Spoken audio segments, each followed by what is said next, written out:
जी sir, आप start कर सकते हैं। ओके, वेलकम, सभी का स्वागत है चाणक्य के ऑनलाइन पोर्टल पे। और हम आज जिस सब्जेक्ट की शुरुआत करेंगे वो है हमारा science and technology. Good morning सबको, एवरीवन। तो साइंस एंड टेक्नोलॉजी में जो यूपीएससी का मेन सिलेबस है, कोर सिलेबस है आपके जीएस के सब्जेक्ट में, आपके प्री में इसकी वैल्यू बहुत ज्यादा है। और अभी 4 अक्टूबर को आपने एग्जाम देखा और शायद आप लोगों ने दिया भी होगा, कुछ लोगों ने। नियर अबाउट 16 क्वेश्चन आपके साइंस एंड टेक्नोलॉजी पार्ट से थे। तो विज्ञान एवं प्रौद्योगिकी जो यूपीएससी का टॉपिक है, तो किसी भी सब्जेक्ट को शुरू करने के पहले हमारा जो बेसिक इंफॉर्मेशन उस टॉपिक से या उस सब्जेक्ट से रिलेटेड होना चाहिए, ताकि आपकी स्टडी में हेल्प मिल सके। तो कोई भी सब्जेक्ट हो आपका, ये मैं नहीं कह रहा हूं कि केवल साइंस एंड टेक्नोलॉजी, आपका जो भी सब्जेक्ट है, आपको उस सब्जेक्ट के सिलेबस के बारे में अच्छी जानकारी होनी बहुत जरूरी है। क्योंकि जो क्वेश्चन पुट अप होते हैं वो आपके उसी सिलेबस से होते हैं। और कई बार हमको सिलेबस की जब जानकारी नहीं होती है तो हम कह देते हैं कि ये आउट ऑफ सिलेबस क्वेश्चन है, जबकि ऐसा होता नहीं है। क्योंकि यूपीएससी है, ये कुछ अलग ढंग से सोचती है, और अगर हम इसके अकॉर्डिंग सोचना शुरू कर देंगे तो हमारा सिलेक्शन बहुत आसान हो जाएगा। तो साइंस एंड टेक्नोलॉजी को शुरू करने के पहले हम थोड़ा सा पहले इसके सिलेबस पे चर्चा करेंगे।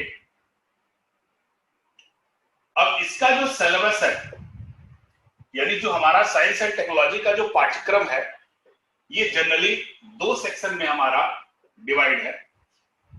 एक सेक्शन है आपका प्री एग्जामिनेशन का और दूसरा सेक्शन है आपका मेंस एग्जामिनेशन का। ठीक है, तो आपके जो सिलेबस में मेंशन है, प्री एग्जामिनेशन में केवल एक ही चीज मेंशन है, वो है आपका जनरल साइंस। सिर्फ यही मेंशन है, इसके अलावा और कुछ मेंशन नहीं है। लेकिन अगर आप क्वेश्चन उठाकर देखें, 2011 से लेके अब तक अगर आप क्वेश्चन उठाकर देखेंगे तो जनरल साइंस के पोर्शन से जो क्वेश्चन आते हैं वो एक्चुअली मेंस के पोर्शन से उठाकर पूछते हैं। और जो क्वेश्चन पूछने का जो क्राइटेरिया है उसके अनुसार अगर हम चलेंगे तो इस जनरल साइंस में फर्स्ट जो पोर्शन है वो है आपका लाइफ साइंस, सेकेंड पोर्शन है आपका daily use of physics, third portion है आपका डेली यूज ऑफ केमिस्ट्री, और जो फोर्थ पोर्शन है आपका वो है आपका बेसिक कॉन्सेप्ट ऑफ टेक्नोलॉजी। ठीक है, यानी जो क्वेश्चन पुट अप होते हैं आपके प्री के एग्जाम में वो आपके इसी 4 टॉपिक से होते हैं। जो यहां पे हम लोगों ने लाइफ साइंस, जीवन का विज्ञान, भौतिक फिजिक्स, रसायन केमिस्ट्री, और बेसिक कॉन्सेप्ट ऑफ टेक्नोलॉजी का मतलब प्रौद्योगिकी का सामान्य जानकारी। अब जो आपका डेली यूज ऑफ फिजिक्स है और डेली यूज ऑफ केमिस्ट्री है और बेसिक कॉन्सेप्ट ऑफ टेक्नोलॉजी, तो जो हमने यहां पे फिजिक्स और केमिस्ट्री लिखा है ना, ये फिजिक्स और केमिस्ट्री के केवल अप्लाइड पार्ट आते हैं। अप्लाइड पार्ट का मतलब जो तात्कालिक चीजें जो चल रही, जो अभी सामान्य अवस्था में जो चल रहा है उससे क्वेश्चन आते हैं। जैसे अभी पॉलीमर जो होता है, प्लास्टिक है, या फिर मिल्क में कौन सी ऐसी चीज, या फिर ब्रेड में कौन सा ऐसा चीज केमिकल सब्सटेंस है जो नुकसानदायक होता है, मैगी में कौन सा केमिकल सब्सटेंस है जो नुकसानदायक होती हैं। तो जो अप्लाइड पार्ट होते हैं, तो उस अप्लाइड पार्ट से आपके फिजिक्स और केमिस्ट्री से क्वेश्चन आते हैं। प्योर फिजिक्स और प्योर केमिस्ट्री से क्वेश्चन लगभग नहीं आते हैं।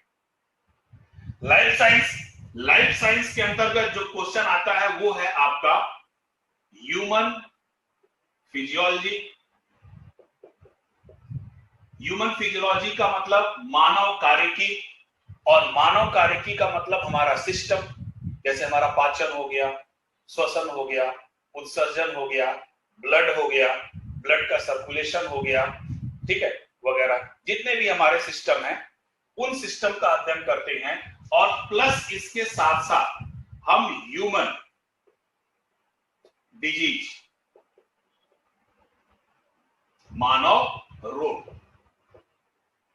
का अध्ययन करते हैं। और मानव रोग में भी विशेष तौर से हमको दो सूक्ष्म जीवों के जीव का रोगों का ज्यादा अध्ययन करना पड़ता है। पहला कि आपका जो है जीवाणु जनित रोग, और दूसरा है आपका विषाणु जनित रोग, यानी कि जीवाणुओं से होने वाला रोग, और दूसरा है आपका विषाणुओं से होने वाला, ठीक है। तो ह्यूमन डिजीज। अब अभी हम बात करेंगे बेसिक कॉन्सेप्ट ऑफ टेक्नोलॉजी की, बाद में हम बात करेंगे। पहले हम चलते हैं मेंस के टॉपिक पर। तो मेंस का जो हमारा पहला टॉपिक है वो है हमारा बायो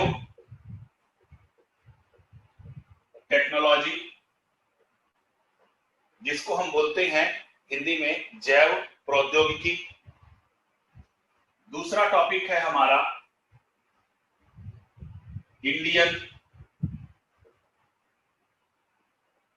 स्पेस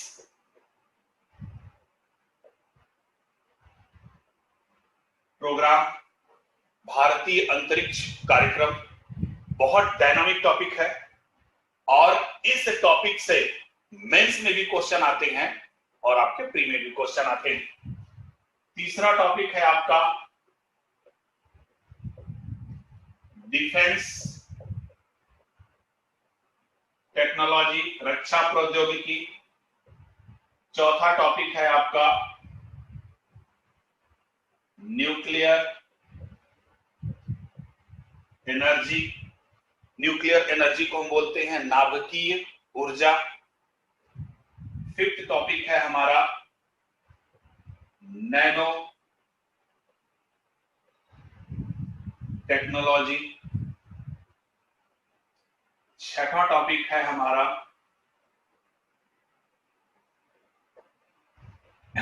रोबोटिक्स, ठीक। अब स्पेस कम होने की वजह से मैं थोड़ा ऊपर लिख दे रहा हूं।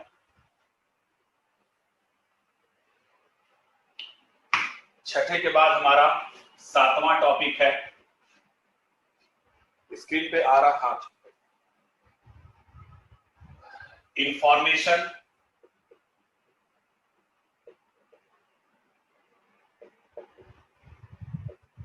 टेक्नोलॉजी, इसको हम बोलते हैं सूचना प्रौद्योगिकी। इसी में सूचना भी आता है, कम्युनिकेशन भी आते हैं, कंप्यूटर भी आता है, वगैरह सब। आठवां टॉपिक है आपका IPR, इसको हम बोलते हैं इंटेलेक्चुअल प्रॉपर्टी राइट, या इसको हम बोलते हैं बौद्धिक संपदा अधिकार, ठीक है। यानी कि जैव प्रौद्योगिकी, space technology, defence technology, nuclear energy, nano technology, robotics, information technology और IPR। ये 8 जो टॉपिक हैं आपके, ये मेजर 8 टॉपिक हैं आपके मेंस के। 9वां टॉपिक हम इंक्लूड कर सकते हैं इसमें, करंट इशू वगैरह, ठीक है। बट जितने भी इस टॉपिक के करंट इशू है मैं टॉपिक के साथ ही डिस्कस करते चलता हूं ताकि करंट में आपको प्रॉब्लम ना हो। तो अब थोड़ा सा यहां पे देखिए, समझिए, जो यूपीएससी में क्वेश्चन पुटअप का जो क्राइटेरिया है वो क्या है। आपका सिलेबस तो जनरल साइंस है, नो डाउट, ठीक है। अब इस जनरल साइंस के सिलेबस में आपका जो लाइफ साइंस है ये तो बिल्कुल अलग है। इस लाइफ साइंस के अलावा जो आपका daily use of physics, daily use of chemistry और बेसिक कॉन्सेप्ट ऑफ टेक्नोलॉजी यानी प्रौद्योगिकी की सामान्य जानकारी, ये जो 3 चैप्टर है, इन 3 चैप्टर से जो क्वेश्चन है वो डायरेक्टली आपके इसी मेंस से पूछे जाते हैं ऑब्जेक्टिव फॉर्म। क्लियर? यानी कि जो आपके biotech, Indian space, defence, nuclear energy, ये सब जितने टॉपिक है, जैसे अभी 4 अक्टूबर को एग्जाम हुआ था, स्पेस से क्वेश्चन आया था, ठीक है, नैनो टेक्नोलॉजी से क्वेश्चन आए थे, नाभिकीय ऊर्जा से आया था, ठीक है, बायोटेक्नोलॉजी से आया था क्वेश्चन।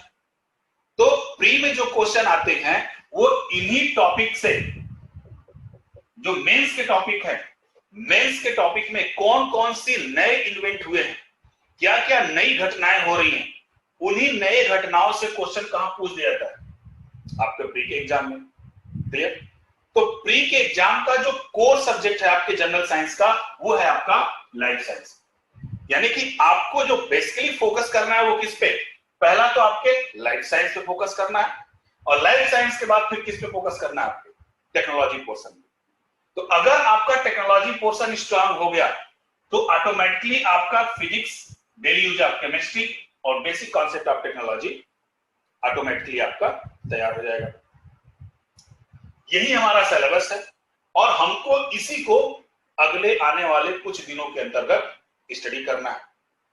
दूसरी चीज आती है इसमें कि नंबर ऑफ क्वेश्चन, यानी क्वेश्चन कितने पूछे जाते हैं। तो विज्ञान एवं प्रौद्योगिकी से जो क्वेश्चन पुटअप किए जाते हैं वो लगभग 10 से लेकर 16 क्वेश्चन आते हैं।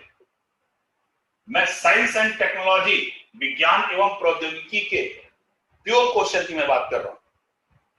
लगभग 10 से लेकर 16 क्वेश्चन आते हैं। नियर अबाउट 8 से 10 क्वेश्चन तो फिक्स होते हैं विज्ञान एंड प्रौद्योगिकी के, और 100 क्वेश्चन में 10 क्वेश्चन अगर विज्ञान एवं प्रौद्योगिकी के आते हैं तो आप समझ लीजिए कि 10% एरिया किसका है? साइंस एंड टेक का। और अगर आपने इसको तैयार किया, जबकि हो है बहुत आसान, जनरली जो स्टूडेंट्स होते हैं वो जो नॉन बैकग्राउंड वाले होते हैं साइंस के, वो पढ़ते नहीं है, कहते हैं समझ में नहीं आ रहा, लेकिन बहुत आसान है। अगर आप पढ़ने की कोशिश करेंगे तो इससे आसान कोई सब्जेक्ट ही नहीं है। और मेरी कोशिश यही रहेगी कि आपको विज्ञान प्रौद्योगिकी कितना आसान किया जा सकता है। ठीक है, अब बार बार आपका क्वेरी आती है कि सर कौन सी किताब पढ़ें, कौन सा सोर्स हम उठाएं जिससे हमारा ये तैयार हो जाए। तो मैंने बताया कि विज्ञान और प्रौद्योगिकी एक डायनेमिक सब्जेक्ट है, ये बदलते रहने वाला है, और इससे जो क्वेश्चन आते हैं वो मोस्टली आपके करंट बेस्ड क्वेश्चन आते हैं। तो बुक पढ़ने के से ज्यादा बेटर है आपको, अगर हम सोर्स की बात करें,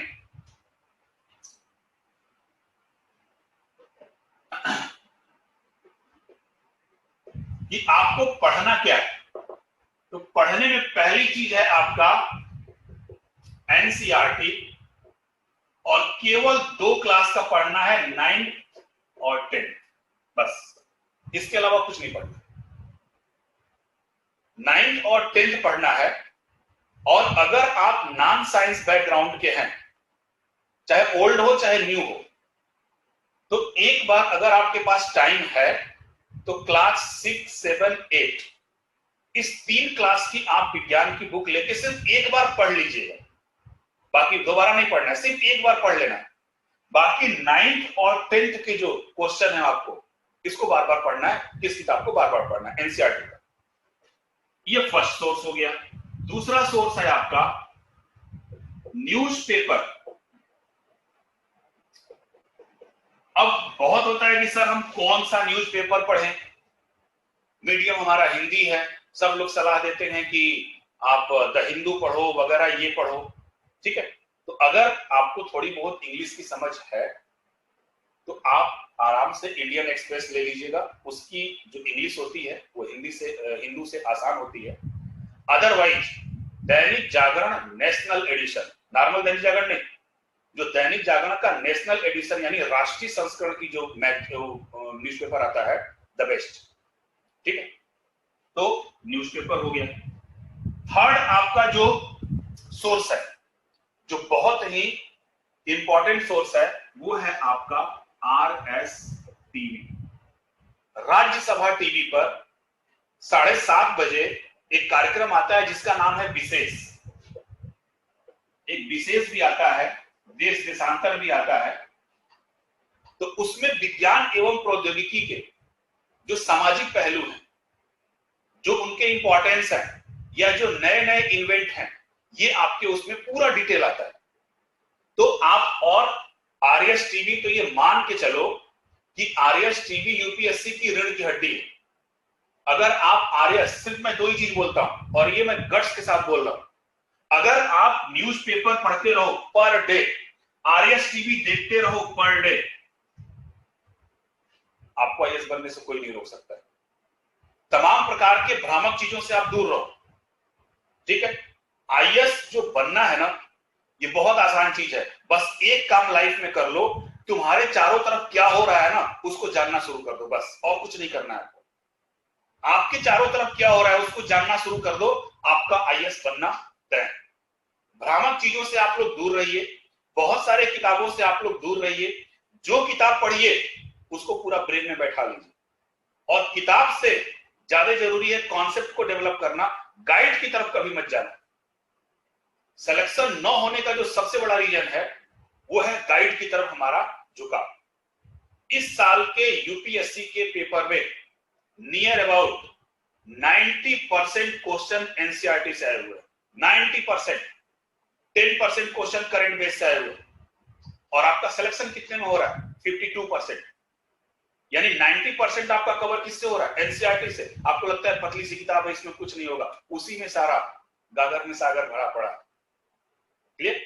तो एनसीईआरटी आपका बेस, न्यूज़पेपर और आरएस टीवी आपका करंट, और किसी भी टॉपिक से रिलेटेड जितने भी करंट इशू हैं, इस करंट इशू को हम टॉपिक के साथ रिलेट करते हुए चलेंगे जब हमारा मेंस का पोर्शन शुरू हो, ठीक है। तो इसी हिसाब से हम लोगों को क्या करनी है, अपनी प्रिपरेशन करनी है। क्लास की एंडिंग में मैं नियर अबाउट 10 मिनट्स का टाइम दूंगा। जो भी आपका डाउट है आप पूछ सकते हैं, ठीक है। बाकी आपके जो 1 घंटे 50 मिनट का है वो कंटिन्यू आपकी क्लास चलेगी, और मेरा जो मकसद यही रहेगा कि आपको साइंस एंड टेक्नोलॉजी बिल्कुल इजी वे में, बिल्कुल आसान तरीके से समझाया जाए। कभी भी आप इसको टफ मत मानिएगा, क्योंकि लाइफ में कोई चीज टफ नहीं होती।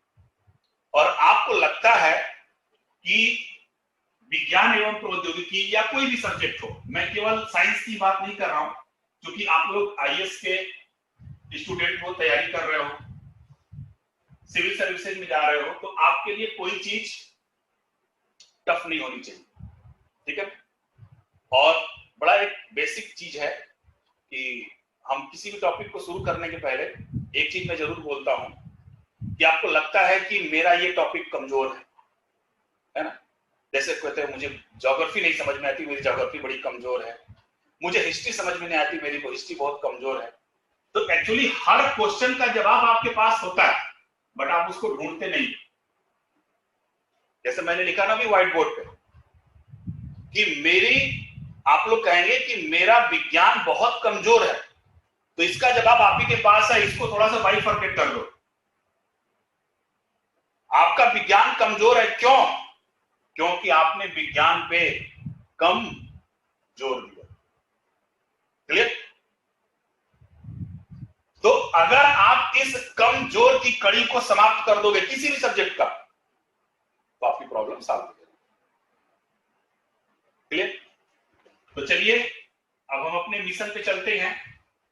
जैसे कि सिलेबस में डिसाइड हुआ कि पहले हमारा प्री का सिलेबस, तो फर्स्ट हम शुरू करेंगे बायोलॉजी से, और जो आपका बायोलॉजी है, इस बायोलॉजी शब्द को सबसे पहले दिया था, यानी टर्म को दिया था लैमार्क एंड ट्रेविरेनस जी ने, साइंटिस्ट थे। लैमार्क एंड ट्रेविरेनस ने फर्स्ट, सबसे पहली बार बायोलॉजी शब्द दिया था। अच्छा, हिंदी मीडियम में एक चीज और मैं आपसे कहना चाहूंगा कि बहुत सारे जो बच्चे होंगे वो ये न कहें कि इंग्लिश का इस्तेमाल हो रहा है, हिंदी का इस्तेमाल हो रहा है। रीजन क्या है कि जो साइंस होता है, देखो 3 बेसिक सब्जेक्ट हैं आपके, साइंस है, जियोग्राफी है और इकोनॉमिक्स है।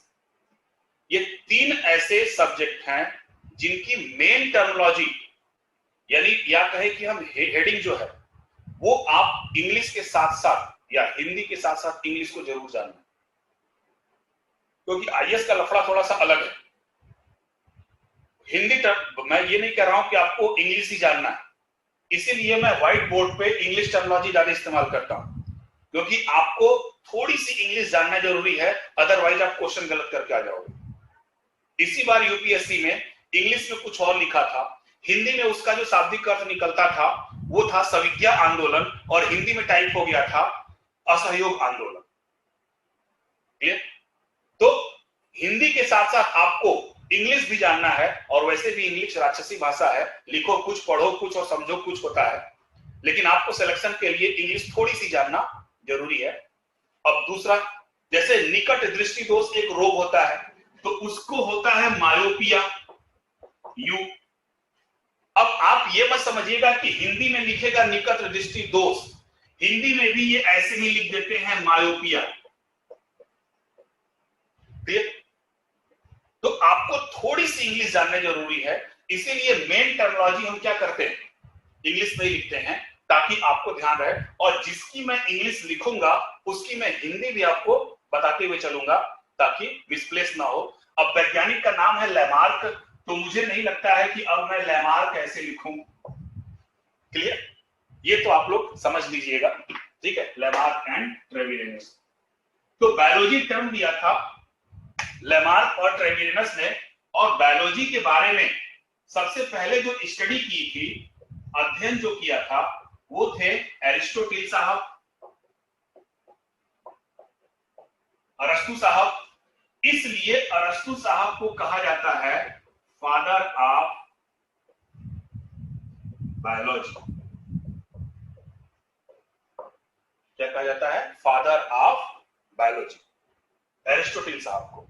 ठीक है, बायोलॉजी टर्म दिया लैमार्क एंड ट्रेविरेनस साहब ने, अध्ययन किया एरिस्टोटिल, इनको अरस्तु भी बोलते हैं। तो फादर ऑफ बायोलॉजी कौन हुए? एरिस्टोटिल साहब। अब बायोलॉजी के ब्रांच तो बहुत सारे हैं, लेकिन जो इनिशियल स्टेज पे जो बायोलॉजी के ब्रांच हुए वो 2 भाग में डिवाइड हुए। एक को हम बोलते हैं जंतु विज्ञान और दूसरे को हम बोलते हैं वनस्पति विज्ञान। तो अगर हम इनके ब्रांच की बात करें,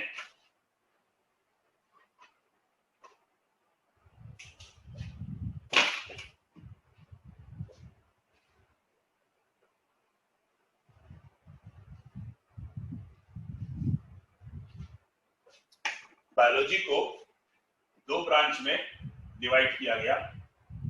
एक को हम बोलते हैं जूलॉजी और दूसरे को हम बोलते हैं बॉटनी। जूलॉजी को हम बोलते हैं जंतु विज्ञान, बॉटनी को हम बोलते हैं वनस्पति विज्ञान। तो जूलॉजी के बारे में भी सबसे पहले किसने बताया था? एरिस्टोटिल साहब ने ही।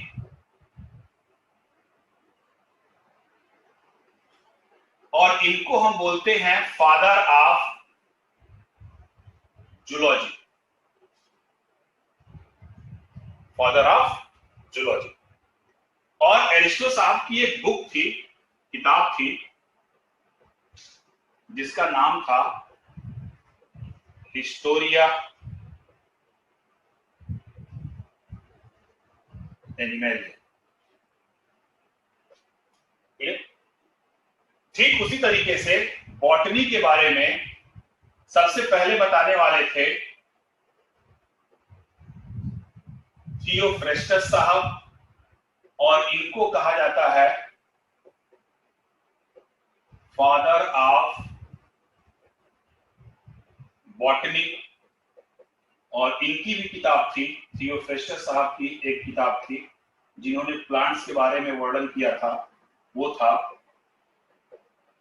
हिस्टोरिया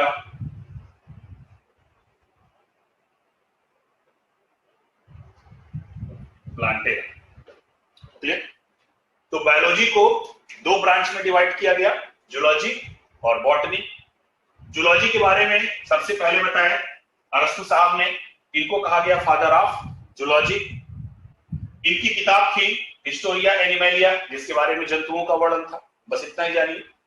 बॉटनी के बारे में बताया सबसे पहले थियोफ्रेस्टस साहब ने, और इनको कहा गया फादर ऑफ बॉटनी, और इनकी जो बुक थी हिस्टोरिया प्लांटेरा। तो बेसिक इंफॉर्मेशन आपका ये था। अब बायोलॉजी जो टर्म दिया गया था, बायोलॉजी खुद दो शब्दों से मिलकर बना है। तो बायोलॉजी में दो शब्द है, पहला है बायो। बायो का मतलब होता है लाइफ, और लाइफ का मतलब है एक तरीके से जीवन। दूसरा शब्द है लॉगस। लॉगस का मतलब होता है अध्ययन। तो बायोलॉजी का मतलब ही क्या हो गया? बायोलॉजी का मतलब हो गया जीवन का अध्ययन, study of life. Generally biology हम समझते हैं जंतु विज्ञान, वनस्पति विज्ञान, ये तो ब्रांच है उसके।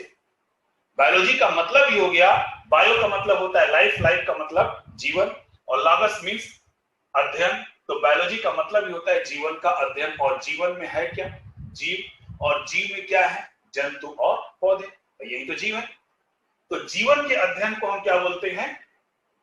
बायोलॉजी। और इस जीवन के अध्ययन में हम किसका अध्ययन करते हैं? जीवों का। ठीक है। तो अब बायोलॉजी के शुरुआत के पहले हम थोड़े से फ्लैशबैक में जाएंगे। बैकग्राउंड में हम देखेंगे कि वास्तव में जो जीवन की उत्पत्ति हुई, जो जीव आए, जो जीवन की उत्पत्ति हुई, वो हुई कैसे? ठीक है। आप लोगों ने पढ़ा होगा, क्या बोलता है, जियोग्राफी। और जियोग्राफी में जब आप लोग पढ़े होंगे तो आपको पता होगा कि जीवन की उत्पत्ति या पृथ्वी की उत्पत्ति कैसे हुई। ठीक है।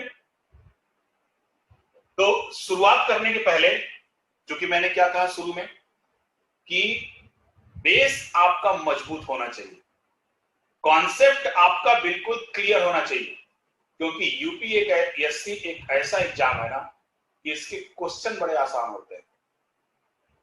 क्वेश्चन टफ नहीं होता, आसान होता है, बहुत आसान होता है।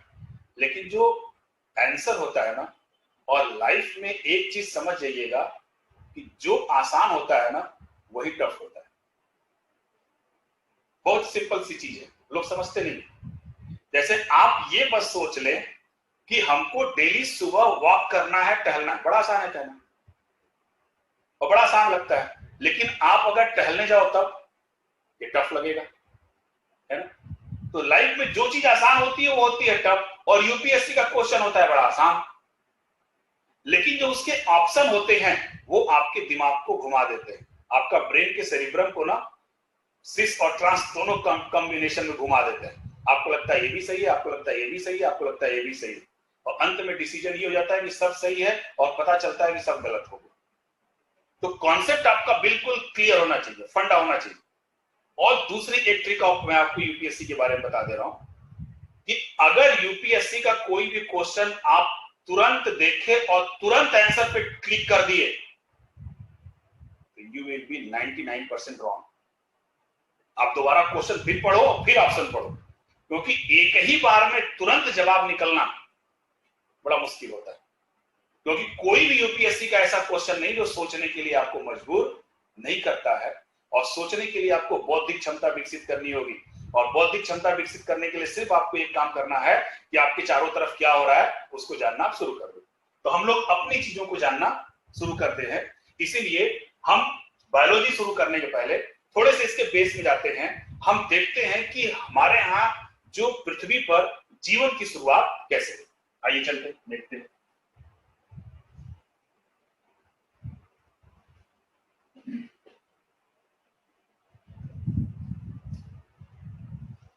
तो ओरिजिन ऑफ लाइफ, इसको हम बोलते हैं जीवन की उत्पत्ति। बहुत सारे लोगों का अलग अलग मत था। यहां तक कि अरस्तु साहब का यह मत था कि जो जीव की उत्पत्ति हुई है वो भगवान की कृपा से हुई है, ठीक है, और वो अचानक हुई है। तो सबसे पहले ए.आई. ओपेरिन साहब ने एक कॉन्सेप्ट दिया था और उसी कॉन्सेप्ट के अनुसार ओरिजिन ऑफ लाइफ का कॉन्सेप्ट आया और इस 1924 में दिया था उन्होंने कॉन्सेप्ट ओरिजिन ऑफ लाइफ। और देने वाले जो साइंटिस्ट थे वो थे ए.आई. ओपेरिन ने दिया था क्या कॉन्सेप्ट ओरिजिन ऑफ लाइफ। और इनके अनुसार जो जीवन की उत्पत्ति हुई है वह निर्जीव पदार्थों से हुई है, यानी कि जीवन की उत्पत्ति कार्बनिक पदार्थों से रासायनिक उद्विकास के फलस्वरूप हुई है। क्लियर? यानी कि जीवन की जो उत्पत्ति हुई है वो किससे हुई है? निर्जीव पदार्थों से हुई है। और ए.आई. ओपेरिन साहब ने अपने इस सिद्धांत को 7 खंडों में प्रकाशित किया, 7 खंडों में इसको बताया, बट इन्होंने कोई एक्सपेरिमेंट नहीं किया था, सिर्फ इनका एक परिकल्पना थी, एक हाइपोथेसिस था। लेकिन वो जो इस इनके हाइपोथेसिस पे स्टैनले मिलर साहब ने, फ्रांसिस्को रेड्डी साहब ने एक्सपेरिमेंट किया और एक्सपेरिमेंट करने के बाद इसको सही पाया। फिर ओपेरिन साहब के कॉन्सेप्ट को मान्यता मिली और आज भी हम मान के चलते हैं कि जो जीवन की उत्पत्ति है उसके बारे में जो कॉन्सेप्ट दिया है ए.आई. ओपेरिन साहब ने, उन्हीं के सिद्धांत को हम मानते हैं।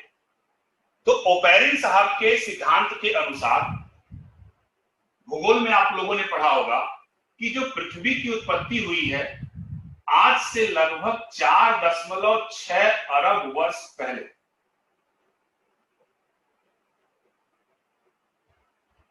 पहले क्या था? हमारा गैलेक्सी यूनाइट था, इसमें एक महाविस्फोट हुआ, बिग बैंग थ्योरी आप लोग जानते होंगे। और इस महाविस्फोट के फलस्वरूप एक छोटा टुकड़ा बना और वो छोटा टुकड़ा क्या कहलाया? हमारा पृथ्वी। यानी महाविस्फोट से लेकर पृथ्वी के निर्माण की प्रक्रिया को अगर हम बोलें तो इसको हम बोलते हैं एजोइक ईरा। एजोइक ईरा, इसको हम बोलते हैं अजीवीय महाकल्प।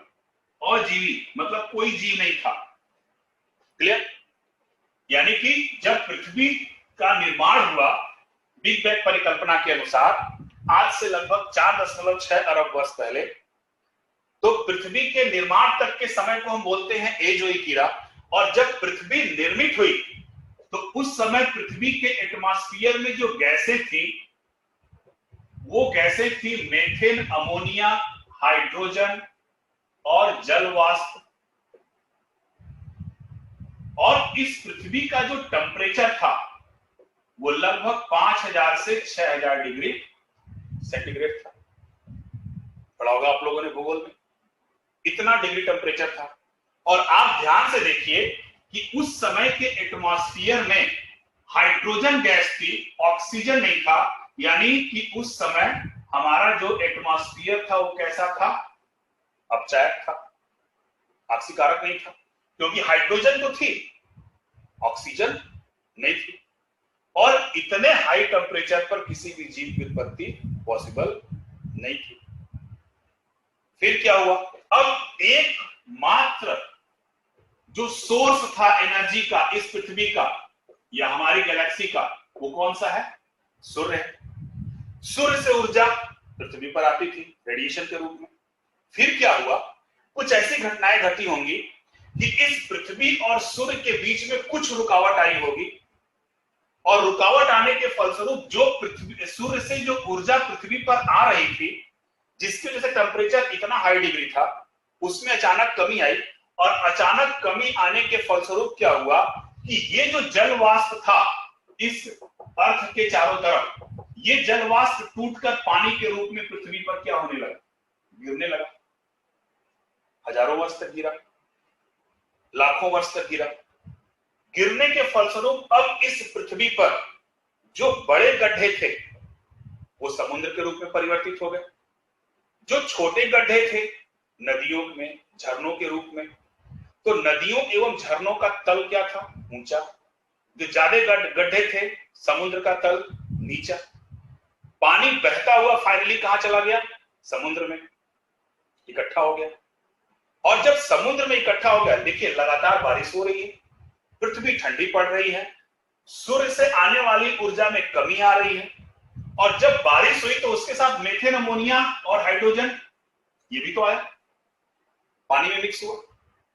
तो आज के लगभग 3.5 अरब वर्ष पहले पृथ्वी का जो टेम्परेचर था वो काफी डाउन हो गया, और काफी डाउन होने के फलस्वरूप अब जब सूर्य की किरणें पड़ी उस समुद्र के पानी में, और समुद्र के पानी में मीथेन, अमोनिया और हाइड्रोजन ये भी मिक्स हो गए, तो ये क्या किए? आपस में मिक्स होकर एक विशेष प्रकार के पदार्थ का निर्माण किए, या हम ये कह सकते हैं यौगिक का निर्माण किए। याद रखिएगा, टेम्परेचर कम होते जा रहा है, एक विशेष प्रकार के यौगिक का निर्माण किए। उस यौगिक का नाम है न्यूक्लिक एसिड। क्या निर्माण किए? नाभिकीय अम्ल, न्यूक्लिक एसिड। ये न्यूक्लिक एसिड फिर आपस में मिलकर क्या बना लिए? अमीनो एसिड, एक प्रकार का अलग केमिकल सब्सटेंस। फिर ये अमीनो एसिड आपस में मिलकर क्या बना लिए? प्रोटीन। फिर बहुत सारे प्रोटीन आपस में मिलकर क्या बना लिए? प्रोटीन के संयुक्त अणु। इसको हम कोएसरवेट्स बोलते हैं। और इसी कोएसरवेट्स में एक जीव लाइक स्ट्रक्चर, और वो जो पहला जीव लाइक स्ट्रक्चर प्रोड्यूस हुआ वो कैसा था? प्लांट जैसा। तो पहला जो जीव लाइक स्ट्रक्चर प्रोड्यूस हुआ उसको हम बोलते हैं साइनोबैक्टीरिया। कब ये हुआ? ये साइनोबैक्टीरिया, और इसी साइनोबैक्टीरिया को हम बोलते हैं ब्लू ग्रीन एल्गी, या इसको हम बोलते हैं हिंदी में नील हरित शैवाल, ब्लू ग्रीन एल्गी। और ये देखिए कहां बन रहा है? समुद्र में। अभी भी आपके एटमॉस्फेयर में ऑक्सीजन नहीं है, ये ध्यान रखिएगा। अभी भी आपके एटमॉस्फेयर में क्या है? हाइड्रोजन है। क्लियर? अब ये जो साइनोबैक्टीरिया बना, समुद्र में बना, कब बना? आज के लगभग 3.5 अरब वर्ष पहले। सब प्रमाणित है। यानी डिफरेंस देखिए, 1 अरब साल लग गया केवल पृथ्वी के टेम्परेचर को मेंटेन होने में, ताकि वहां पे किसी भी जीव की उत्पत्ति हो सके। अब जब पृथ्वी की उत्पत्ति, जब जीव की उत्पत्ति, तो पहला जो काल था इसको हम बोलते हैं, ये आपको जानने की जरूरत नहीं, बस सुन लीजिएगा, आर्कियोजोइक। फिर आया प्रोटीरोजोइक, फिर आया पैलियोजोइक, फिर आया मीसोजोइक, और फिर आया आपका सीनोजोइक। इसी सीनोजोइक में ह्यूमन की उत्पत्ति हुई। ठीक है, ये जानना कोई जरूरी नहीं है आपके लिए, बस इतना जानिए आर्कियोजोइक वगैरह में ये साइनोबैक्टीरिया। यानी कि पहले कौन उत्पन्न हुआ आपके समुद्र में? साइनोबैक्टीरिया। अब इस साइनोबैक्टीरिया ने किया क्या? भाई साइनोबैक्टीरिया तो उत्पन्न हो गया, अब साइनोबैक्टीरिया किया क्या जिसकी वजह से आप पे जीवन की उत्पत्ति पॉसिबल हुई? तो साइनोबैक्टीरिया में जो प्लांट, पौधे लायक जो कैरेक्टर उत्पन्न हुआ वो था हरित लवक, क्लोरोफिल। ठीक, अब चलते हैं, देखते हैं क्या होता है। फिर साइनोबैक्टीरिया ने क्या किया? अभी भी आप समझिए सारी प्रक्रियाएं कहां हो रही हैं? समुद्र में। अभी पृथ्वी पर कुछ नहीं पॉसिबल है, क्योंकि पृथ्वी पर स्थल पर सिर्फ टेम्परेचर डाउन हुआ है, एटमॉस्फेयर में अभी भी हाइड्रोजन गैस है, ऑक्सीजन नहीं है, और बगैर ऑक्सीजन के जीवन पॉसिबल नहीं है। ठीक है ना? आप लोग कहते हैं ना एक दूसरे से कि क्या बोलता है, हम आपके बिना जी नहीं सकते, टोटल रॉन्ग है, आप ऑक्सीजन के बिना नहीं जी सकते हो। है ना, बाकी दूसरों के बगैर जी सकते हो। तो अभी भी आपके एटमॉस्फेयर में ऑक्सीजन नहीं है। अब इस साइनोबैक्टीरिया ने क्या किया, समुद्र के पानी में कार्बन डाइऑक्साइड को लिया प्लस जल को लिया, और ऊर्जा कहां से लिया, सनलाइट से। और कौन सी सनलाइट, दृश्य प्रकाश, जिसको हम बोलते हैं विजिबल लाइट, दृश्य प्रकाश। और आपको पता है दृश्य प्रकाश में 7 कलर होते हैं, विद्युत, ठीक है। तो अब क्या हुआ कि साइनोबैक्टीरिया ने कार्बन डाइऑक्साइड और जल के, याद रखिएगा पानी में ही हो रहा है अभी, समुद्र के पानी में, एक विशेष प्रकार का पदार्थ बनाया जिसको हम बोलते हैं स्टार्च, नॉर्मली हम इसको ग्लूकोज भी बोलते हैं, C6H12O6 plus 6O2 plus 6H2O, और 6O2 के आगे मैं एरो लगा रहा हूं बड़ा सा, ध्यान दीजिएगा, ठीक। अब ये क्या हुआ, इस प्रक्रिया को हम बोलते हैं फोटोसिंथेसिस।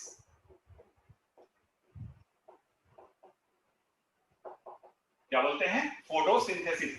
इसको हम बोलते हैं प्रकाश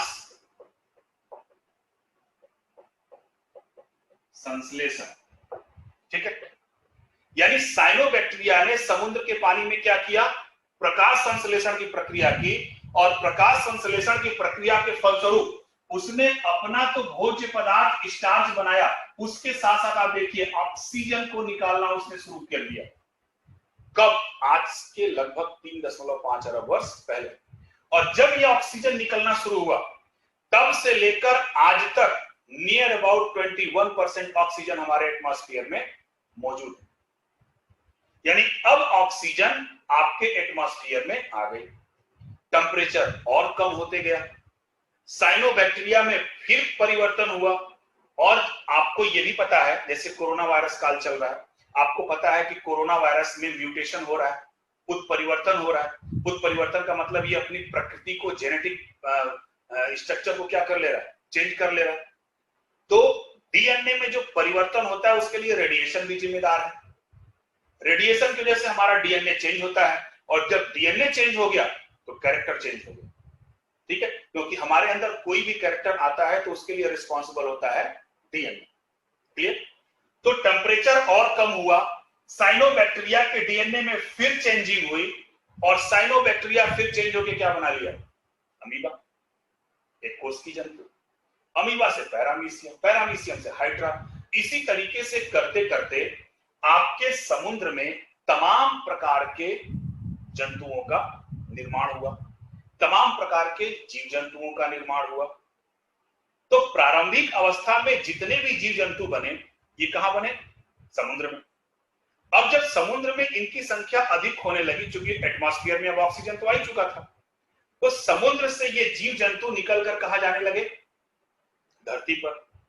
और जब धरती पर जाने लगे तो उसमें से कुछ तो मर गए और कुछ बच गए।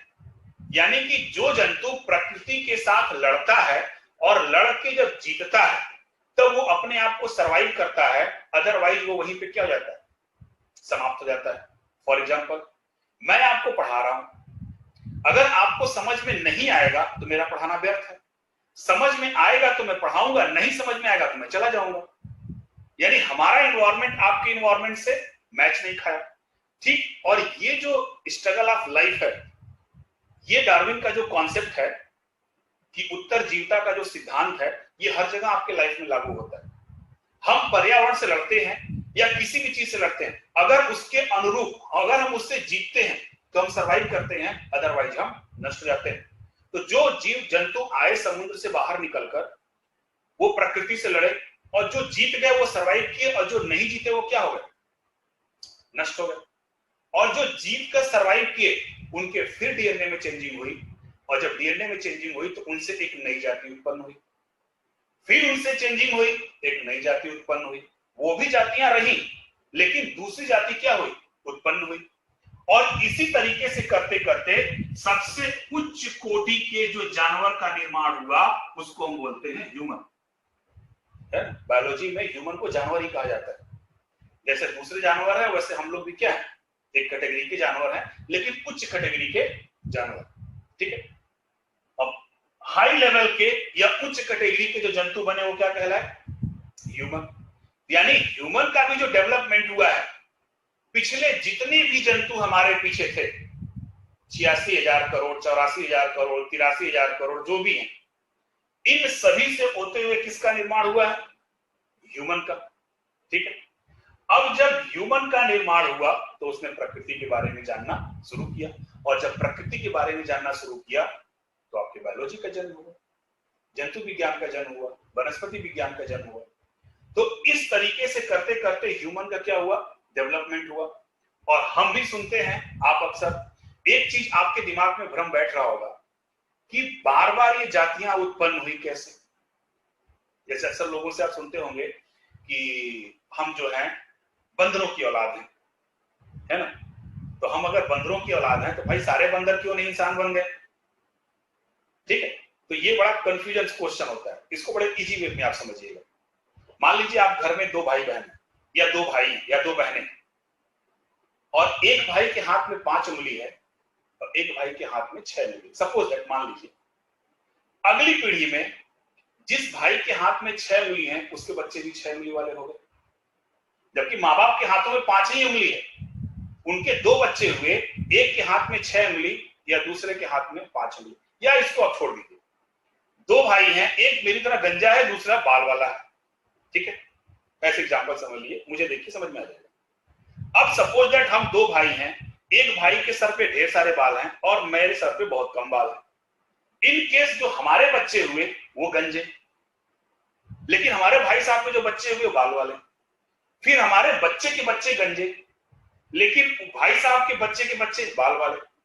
आप 6-7 पीढ़ियों की कल्पना कर लो, 6-7 पीढ़ियों के बाद ऐसी कैटेगरी होगी कि एक ही खानदान में 2 प्रकार के जंतु आपको मिलेंगे, एक बिना बाल वाले और एक बाल वाले। तो बाल वाले भी हैं, लेकिन उसके साथ साथ एक नया कैरेक्टर आया ना, बिना बाल वाले। तो इसी तरीके से ही जंतुओं में थोड़ा बहुत परिवर्तन हुआ, और थोड़े बहुत परिवर्तन से तमाम प्रकार की जातियों का निर्माण हुआ। ह्यूमन बीइंग में देख लीजिए, निग्रो कुछ अलग टाइप्स के होते हैं, पहाड़ों पर रहने वाले कुछ अलग टाइप्स के होते हैं, ठंडे प्रदेशों में रहने वाले हैं तो ह्यूमन, लेकिन कुछ ना कुछ बेसिक कैरेक्टर क्या होता है, डिफरेंस होता है। उसी तरीके से इस पृथ्वी पर तमाम प्रकार के जीव जंतुओं का निर्माण हुआ, और जो जो प्रकृति के साथ लड़े वो अपने आप को सरवाइव किए, और जो नहीं लड़े वो समाप्त हो गए। यानी एक चीज समझने वाली यहां पे है कि जो ह्यूमन का डेवलपमेंट हुआ है वो साइनोबैक्टीरिया से, साइनोबैक्टीरिया से होते हुए हम फाइनली कहां पे आ गए हैं, ह्यूमन पे। ठीक है ना, यानी इस ह्यूमन में भी साइनोबैक्टीरिया से होते हुए जितने भी जंतु हैं सबके कुछ न कुछ लक्षण तो जरूर होंगे। कहावत सुनी होगी ना, राम और रावण आप ही के अंदर बसता है, जिसको आप पैदा कर लो। तो ठीक उसी तरीके से यहां पर भी है, जितने भी इस पृथ्वी पर जीव जंतु हैं उसके कुछ न कुछ लक्षण, चाहे आंशिक रूप से हो चाहे बृहद आंशिक रूप से हो, लेकिन होते जरूर हैं, क्योंकि हम उन्हीं से होते हुए आए, और इसका हम अपने दैनिक जीवन में यूज भी करते हैं। कभी किसी गधे को सुना है ये कहते हुए कि इंसानों जैसा है? नहीं ना, लेकिन इंसान को ये गधे जैसा है, लोमड़ी जैसा है, कुत्ते जैसा है, हाथी जैसा, ये सारे एग्जाम्पल हम देते हैं। क्यों देते हैं? क्योंकि कभी ना कभी हम वो रहे हैं, और उनके भी लक्षण हमारे अंदर थोड़े बहुत हैं। लगभग 32 ऐसे गुण हैं हमारे शरीर में, 32 ऐसे कैरेक्टर हैं जो होते तो जानवरों में हैं, लेकिन हम लोगों में अवशेषी अंग के रूप में। जैसे आपकी आंखों के राइट साइड में देखिएगा, पिंक कलर का एक मांस का लोथड़ा होता है, कोई काम नहीं है उसका, उसको हम बोलते हैं अवशेषिका झिल्ली, निक्टिनेटिंग मेम्ब्रेन। उसका काम क्या है? वो पानी में देखने में सहायक होता है, और हमें तो पानी में दिखता नहीं। यानी ये प्रूफ है कि हमारे पूर्वज कभी पानी में रहते होंगे, यानी हमारे पूर्वज भी कभी मछली रहे होंगे। ये बात दूसरी कि हम उनको खाते हैं। ठीक, रीढ़ की हड्डी है हमारी। जब न्यूली बॉर्न बेबी बच्चा पैदा होता है तो आप देखिएगा उसकी रीढ़ की हड्डी के निचले सिरे में एक ग्रीन कलर का स्पॉट होता है, उसको हम बोलते हैं कॉक्सीबोन, पुच्छ कशेरुकी। वो शुरू में होता है, यानी कि ये पुच्छ कशेरुकी हमारे अंदर थी, लेकिन यूज न करने के कारण ये धीरे धीरे क्या हो गई, समाप्त हो गई। ठीक, तो ऐसे बहुत सारे त्वचा पे बहुत सारे बाल होना, 32 ऐसे कैरेक्टर हैं जो ये साबित करते हैं कि ये कैरेक्टर अभी भी वेल डेवलप हैं, पूर्ण विकसित है जानवरों में, लेकिन हमारे अंदर कैसे हैं, अवशेषी अंग के रूप में हैं। तो इस वजह से इनको हम वेस्टिजियल्स ऑर्गन या फिर अवशेषी अंग बोलते हैं। यानी ह्यूमन का डेवलपमेंट सबसे हाई कैटेगरी का डेवलपमेंट है। अभी तक हम लोगों ने जो भी पढ़ा, विद इन 1 आवर्स में जो भी पढ़ा, इन सभी कॉन्सेप्ट को बताने वाले थे AI ओपेरिन साहब। ठीक है, और ओपेरिन साहब ने बताया कि जो जीवन की उत्पत्ति हुई है वो किससे, निर्जीव पदार्थों से हुई है। इन सभी चीजों को उन्होंने 7 खंडों में प्रकाशित किया और उसका शीर्षक दिया ओरिजिन ऑफ लाइफ। इनके प्रकाशक को, इनके सिद्धांत को एक्सपेरिमेंटली तौर पे प्रूव किया स्टैनले मिलर साहब ने। क्योंकि ओपेरिन साहब ने कहा था कि समुद्र के पानी में सूर्य की किरणें आई और तमाम प्रकार के रिएक्शन हुआ, तो उन्होंने सूर्य के समुद्र का पानी लिया, इलेक्ट्रिक डिस्चार्ज किया, तो देखा कि पहला जो यौगिक बना वो तो न्यूक्लिक अम्ल बना। यानी ओपेरिन साहब ने जो कहा था वो बिल्कुल क्या था, सही था। फिर उनके कॉन्सेप्ट को मान्यता मिली और आज भी हम मान के चलते हैं कि जो जीवन की उत्पत्ति है वो ओपेरिन के सिद्धांत के अनुसार ही है, न कि जीवन की उत्पत्ति भगवान द्वारा क्रिएट की गई। ठीक है, अब जब जीवन की उत्पत्ति हो गई, सब चीजें हो गई, मानव को इनकी जानकारी हो गई। अब जब मानव को जानकारी हो गई तो मानव के दिमाग में ये आया कि आखिर हम लोग बने किससे। जब वो तमाम प्रकार के बाहरी चीजों को देखने लगा तब उसके दिमाग में आया कि आखिर हम बने किससे, यानी जितने भी जीव जंतु हैं और ये पौधे हैं, इनका निर्माण किससे हुआ है। तो कोई भी जीवधारी, और जीवधारी का मतलब होता है जंतु और पौधे। याद रखिएगा, जहां पे भी जीवधारी टर्म आएगा तो जीवधारी का मतलब होता है जंतु और पौधे दोनों। पर्टिकुलर जंतु की बात आएगी तो हम जंतु बोलेंगे, पर्टिकुलर पौधों की बात आएगी तो हम प्लांट्स बोलेंगे। लेकिन जहां पे हमने जीवधारी बोला तो जीवधारी का मतलब होता है जंतु और पौधे दोनों। क्लियर? तो अब जो हम चलते हैं कि प्रत्येक जीवधारी, इस दुनिया में, इस ब्रह्मांड में जितने भी जीवधारी हैं उनका निर्माण किससे हुआ। तो पता चला कि जितने भी जीवधारी हैं ये सभी जीवधारी जिस यूनिक चीज से बने हुए हैं, जिस यूनिक कैरेक्टर से बने हुए हैं, ओनली जीव को जंतु बोलेंगे। और क्या, जीवधारी का मतलब ऑर्गेनिज्म और ऑर्गेनिज का मतलब जंतु और पौधे। जब जीवधारी बोला जाता है तो उसमें जंतु और पौधे दोनों आते हैं, और जब जीव बोला जाता है तो इसका मतलब जंतु, और जो पौधे बोले जाते हैं तो इसका मतलब पौधे, कॉमन चीज है। ठीक है, तो जितने भी जीवधारी हैं, चाहे वो जंतु हो चाहे वो पौधे हो, जिस सबसे छोटी चीज या जिस सबसे यूनिक चीज से बने हैं वो यूनिक चीज है आपकी कोशिका। क्या बोलते हैं उसको, सेल। एक्चुअली बायोलॉजी की जो शुरुआत है आपके इसी टॉपिक से, कोशिका। जिस सबसे छोटी चीज से बने हैं कोई भी जीवधारी, वो सबसे छोटी चीज है आपकी कोशिका। और इसी कोशिका का जो अध्ययन है, इसी कोशिका का अध्ययन कहलाता है साइटोलॉजी। इसको हम बोलते हैं कोशिका विज्ञान। कोशिका का अध्ययन कहलाता है साइटोलॉजी। ठीक है, फर्स्ट टॉपिक है आपके बायोलॉजी के या फिर लाइफ साइंस के चैप्टर का। ठीक है, इसीलिए यूपीएससी जो टर्म इस्तेमाल करती है ना, वो बायोलॉजी नहीं इस्तेमाल करती, वो लाइफ साइंस इस्तेमाल करती है। ठीक है, तो अब हम शुरू करेंगे किसकी, साइटोलॉजी, कोशिका विज्ञान की।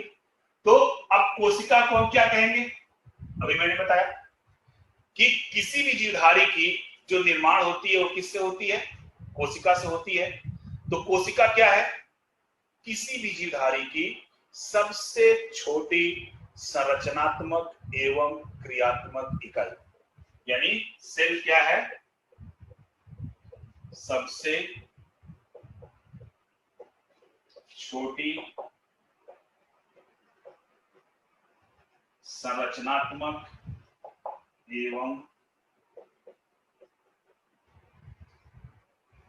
क्रियात्मक इकाई। किसी भी जीवधारी की सबसे छोटी संरचनात्मक एवं क्रियात्मक इकाई, यानी कि cell is the structural and functional unit of life. ठीक है, या cell is the smallest structural and functional unit of life भी बोल सकते हैं, ऑर्गेनिज्म भी बोल सकते हैं, जीवधारी भी बोल सकते हैं, जंतु भी बोल सकते हैं और पौधे भी बोल सकते हैं, कुछ भी। यानी किसी भी जीव की जो सबसे छोटी इकाई है वो क्या है, आपकी कोशिका। ठीक है, इसको दूसरे में भी समझ सकते हैं, जैसे आप घर में बैठे हैं अपने, ठीक है, तो जिस घर में बैठे हैं, अगर मैं ये कहूं कि आपके घर के निर्माण में वो सबसे छोटी चीज क्या है जिससे आपकी पूरी घर बनी है, तो आप बोलेंगे ईंटें। ठीक है, बाकी सीमेंट बालू वगैरह जो है तो सपोर्ट के लिए है। तो अब ये जो ईंट है, बहुत सारी ईंटें मिलकर आपको क्या बना दी, घर बना दी। तो हम ये बोल सकते हैं ना कि इस घर की इकाई क्या है, ईंट। उसी तरीके से आपके शरीर की क्या इकाई है, कोशिका, क्योंकि हमारा शरीर अरबों खरबों कोशिकाओं से बना है, सेल से बना है। और जब बहुत सारी कोशिकाएं आपस में मिलती हैं तो क्या बना लेती हैं, टिश्यू, ऊतक। ठीक है,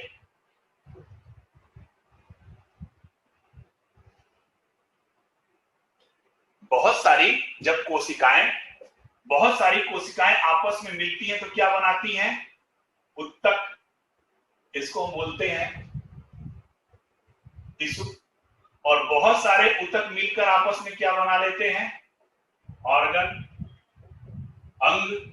और बहुत सारे अंग मिलकर क्या बनाते हैं, ऑर्गन सिस्टम। इसको हम बोलते हैं अंग तंत्र। और बहुत सारे ऑर्गन सिस्टम को हम क्या बोलते हैं, बॉडी।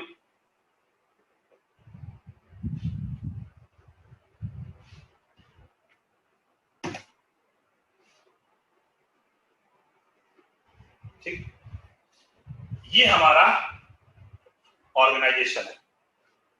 यानी कि कोशिकाएं मिलकर ऊतक बनाती हैं, ऊतक मिलकर अंग बनाते हैं, बहुत सारे अंग मिलकर अंग तंत्र, और अंग तंत्र, पूरे अंग तंत्र को हम बोलते हैं बॉडी।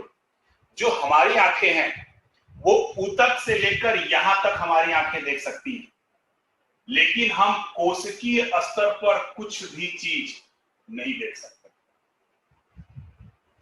सेल लेवल पे, कोशिका लेवल पे हम किसी भी चीज को नहीं देख सकते।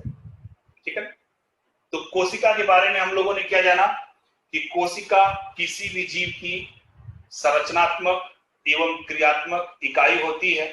ठीक है, और इस कोशिका, जब हम लोग ये समझ गए कि संरचनात्मक एवं क्रियात्मक इकाई होती है, तब अब चलेंगे कि इसको खोजा किसने।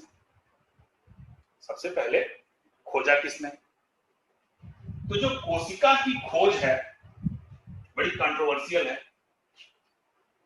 कि कोशिका को सबसे पहले ढूंढा था रॉबर्ट हुक ने। ठीक, यानी कि अगर हम खोज की बात करें, डिस्कवरी की बात करें, तो कोशिका की सबसे पहले खोज की थी रॉबर्ट हुक ने 1664-65 में। और रॉबर्ट हुक ने इस कोशिका को स्मॉल कंपार्टमेंट या स्मॉल रूम नाम दिया था, और इन्होंने जो ढूंढा था वो पेड़ की छाल से ढूंढा था। ठीक, उनको पेड़ की छाल में, देखिए जो मैं स्ट्रक्चर बना रहा हूं, मधुमक्खी के छत्ते के समान एक स्ट्रक्चर दिखाई दिया इस टाइप का, और इसी स्ट्रक्चर को उन्होंने बोला था स्मॉल रूम, या बाद में इसको बोला इन्होंने सेल, कोशिका। इस टाइप का उनको स्ट्रक्चर दिखा। ठीक है, और इसके बारे में रॉबर्ट हुक ने पूरा वर्णन अपनी एक किताब थी कि उस किताब में इन्होंने लिख दिया था। उस किताब का नाम था माइक्रोग्राफी, यानी माइक्रोग्राफिया किताब में उन्होंने इसका पूरा वर्णन किया हुआ था। ठीक है, अब चूंकि सेल के बारे में रॉबर्ट हुक ने सबसे पहले बताया था, कोशिका के बारे में सबसे पहले बताया था, इसलिए रॉबर्ट हुक को कह दिया गया फादर ऑफ साइटोलॉजी, यानी कोशिका विज्ञान का पिता। ठीक, कई सालों तक चलता रहा। ठीक है, बाद में एक और साइंटिस्ट आए जो कि जीवाणुओं पर अध्ययन कर रहे थे। उनका नाम था anti von Leeuwenhoek, AVHOC, anti von Leeuwenhoek. तो जो एंटी वॉन ल्यूवेनहॉक थे वो जीवाणुओं पर अध्ययन कर रहे थे, और जीवाणुओं पर अध्ययन करने के दौरान उन्होंने पाया कि वास्तव में जो रॉबर्ट हुक ने पेड़ की छाल से जो वो कोशिका बता रहे हैं, वो वास्तव में कोशिका न होकर पौधों की कोशिकाओं के चारों तरफ का जो आवरण है उसको हम बोलते हैं सेल वॉल, कोशिका भित्ति।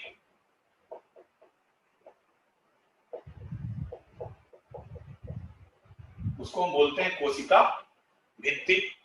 तो एंटी वॉन ल्यूवेनहॉक ने यह बताया कि रॉबर्ट हुक ने जो वास्तव में देखा था वो कोशिका नहीं थी, वो पौधों की कोशिकाओं के चारों तरफ एक आवरण होता है जिसको हम बोलते हैं कोशिका भित्ति। और ये जो कोशिका भित्ति होती है ये निर्जीव पदार्थ सेलुलोज की बनी होती है। सेलुलोज एक प्रकार का कार्बोहाइड्रेट होता है जो कार्बन, हाइड्रोजन और ऑक्सीजन से मिलकर बनता है। तो जो सेलुलोज है ये किसका बना होता है? जो कोशिका भित्ति होती है वो किसकी बनी होती है?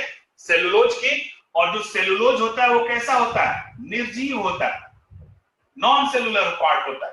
ठीक है, तो एंटी वॉन ल्यूवेनहॉक ने बताया कि कोशिका के चारों तरफ, जो पौधों की कोशिका के चारों तरफ जो कोशिका भित्ति होती है उसको रॉबर्ट हुक ने ढूंढा था, न कि सेल को ढूंढा था।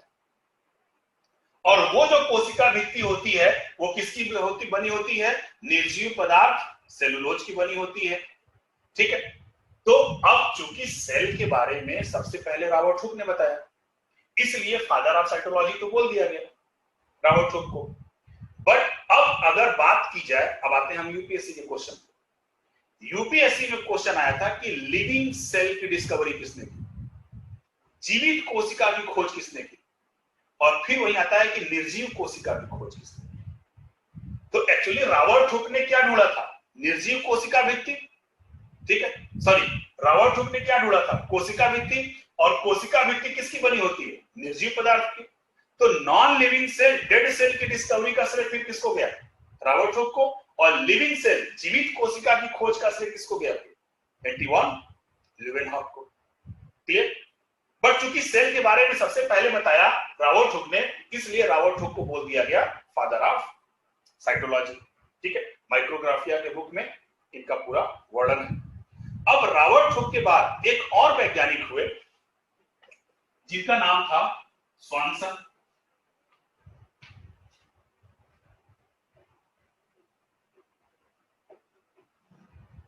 सेन वाटसन मत समझ लेना, स्वानसन है ये, है ना। तो रॉबर्ट हुक के बाद दूसरे वैज्ञानिक आए स्वानसन। स्वानसन साहब को बोला जाता है फादर ऑफ मॉडर्न साइटोलॉजी, यानी आधुनिक कोशिका विज्ञान के पिता।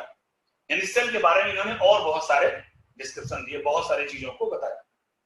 अब इनके बाद हम भी पीछे नहीं है, भारतीय किसी मामले में पीछे नहीं होते, है ना। हाँ, ये बात आते हैं कि लाइमलाइट में आते हैं, कुछ नहीं आते हैं। Mister A K. Sharma, mister A K. Sharma, ठीक है, अरुण कुमार शर्मा, इनको बोला जाता है फादर ऑफ इंडियन साइटोलॉजी, यानी भारतीय कोशिका विज्ञान के पिता, ठीक है। तो फादर ऑफ साइटोलॉजी कौन हो गए? Robert Hooke. Modern father of cytology कौन हुए? स्वानसन। और भारत के कोशिका विज्ञान के पिता कौन हो गए? मिस्टर अरुण कुमार शर्मा। इनकी बुक है साइटोलॉजी, जो बीएचयू में एमएससी के बच्चों को पढ़ाई जाती है, ठीक है। तो इतनी तो इंफॉर्मेशन हो गई आपके सेल के बारे में, कोशिका के बारे में। तो कोशिका में हम लोगों ने क्या जाना? दो चीजों को जाना। पहली चीज कि कोशिका किसी भी जीवधारी की सबसे छोटी संरचनात्मक एवं क्रियात्मक इकाई होती है। दूसरी चीज कि कोशिका की जो खोज है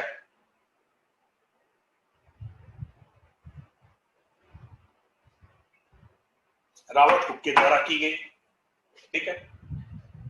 living cell Antonie van Leeuwenhoek, तो डिस्कवरी तक हो गया। अब अगर हम इसके साइज की बात करें कि जो कोशिका का आकार होता है वो कितना होता है, तो जनरली जो कोशिका का आकार है वो 0.5 माइक्रोन से 100 माइक्रोन के बीच होता है सामान्यतः, ठीक। 1 माइक्रोन इक्वल टू 10⁻⁻⁶ मीटर होता है। तो नॉर्मली जो कोशिका है इनका आकार 0.5 माइक्रोन से 100 माइक्रोन के बीच में होता है। तो जाहिर सी बात है कि इतनी छोटी चीज को ह्यूमन अपनी आंखों से पॉसिबल नहीं है कि वो देख सके, ठीक। बट इसके कुछ अपवाद भी है ना। सिंगल सेल को आप अपनी आंखों से कभी भी नहीं देख सकते हो, ये तो फैक्ट है। लेकिन सिंगल सेल को आप शायद खाते भी होंगे, है ना। सिंगल सेल को आप देख भी सकते हैं। अभी मैं एग्जांपल दूंगा तो आपको आ जाएगा समझ में। तो जो सेल है नॉर्मल साइज आपकी 0.5 माइक्रोन से 100 माइक्रोन के बीच में होती है, लेकिन इसके अलावा कुछ अपवाद है,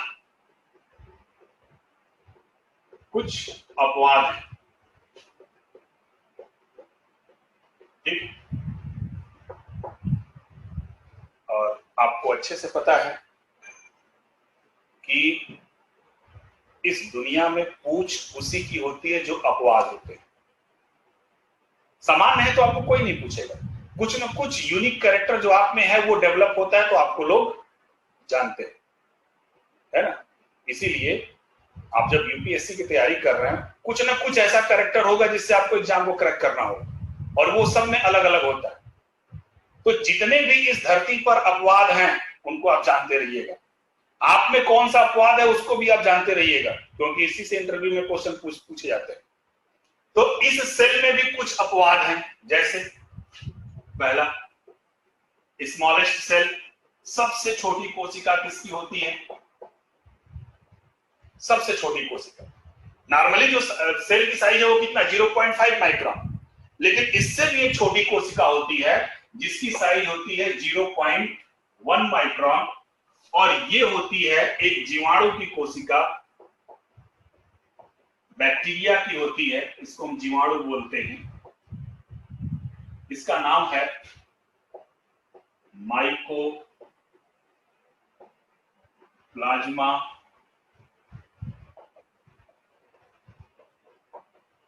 गैलिसेप्टिकम, ठीक है, रियल नेम है इसका। इस बैक्टीरिया का नाम है माइकोप्लाज्मा गैलिसेप्टिकम। इसका कॉमन नेम है ना, जैसे आप लोगों का घर में होता है, आपका बाहर का नाम है कुछ और है, जैसे अभी शशि शो कर रहा है, रितिका, है ना, तो घर में रीति बुलाती होंगी, या घर में किसी का नाम पूछा रहा तो मुन्नू, छुन्नू, पप्पू, गुड्डू बुलाते हैं ना सब लोग, फ्रेंड्स लोग कुछ और। तो उसी तरीके से इस बैक्टीरिया का जो कॉमन नेम है उसको हम बोलते हैं PPLO, इसको बोलते हैं प्लूरो न्यूमोनिया।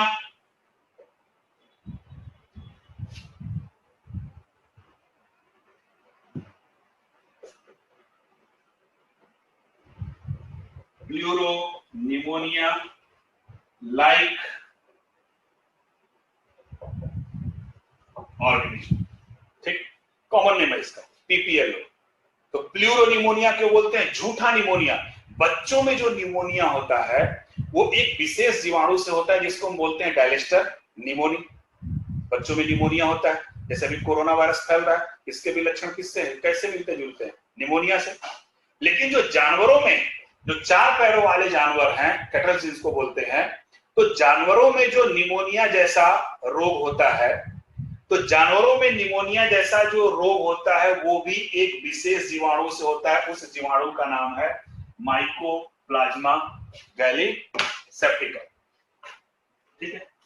तो माइकोप्लाज्मा गैलीसेप्टिकम द्वारा जानवरों में निमोनिया जैसे रोग होते हैं, इसलिए हम बोलते हैं प्लूरो न्यूमोनिया, ठीक है।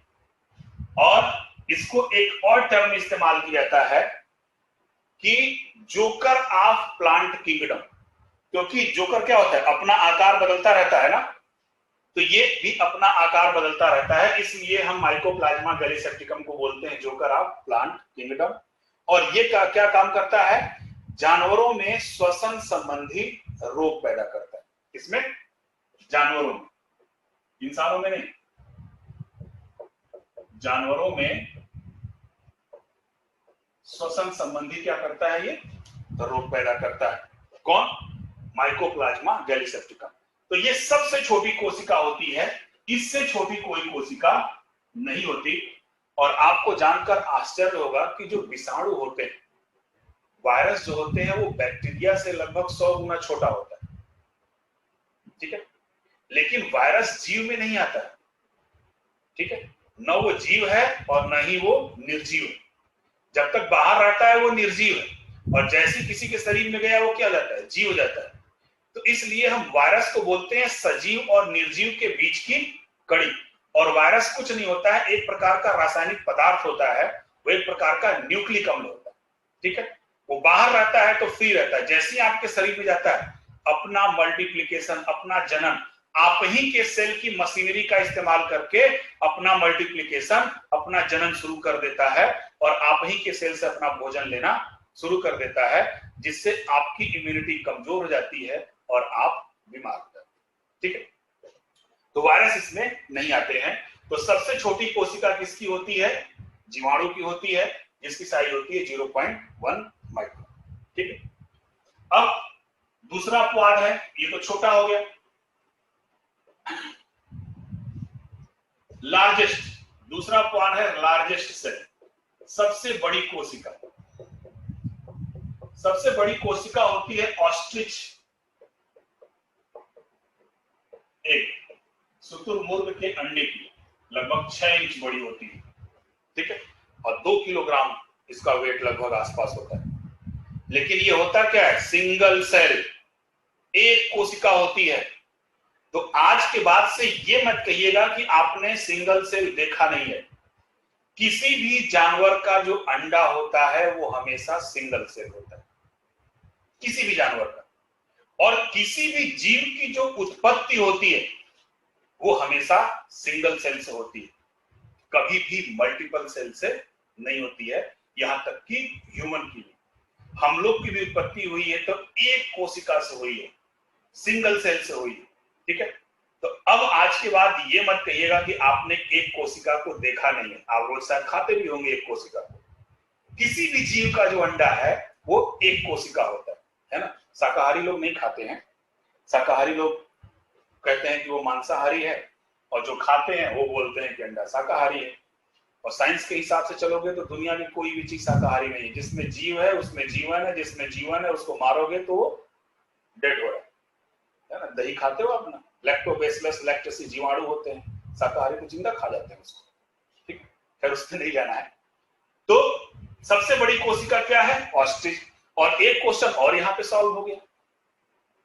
बचपन में आपके दादाजी, परदादाजी, पिताजी पूछते होंगे पहले मुर्गी या अंडा, विज्ञान ने सॉल्व कर दिया कि जो भी आया होगा पहले सिंगल सेल आया होगा।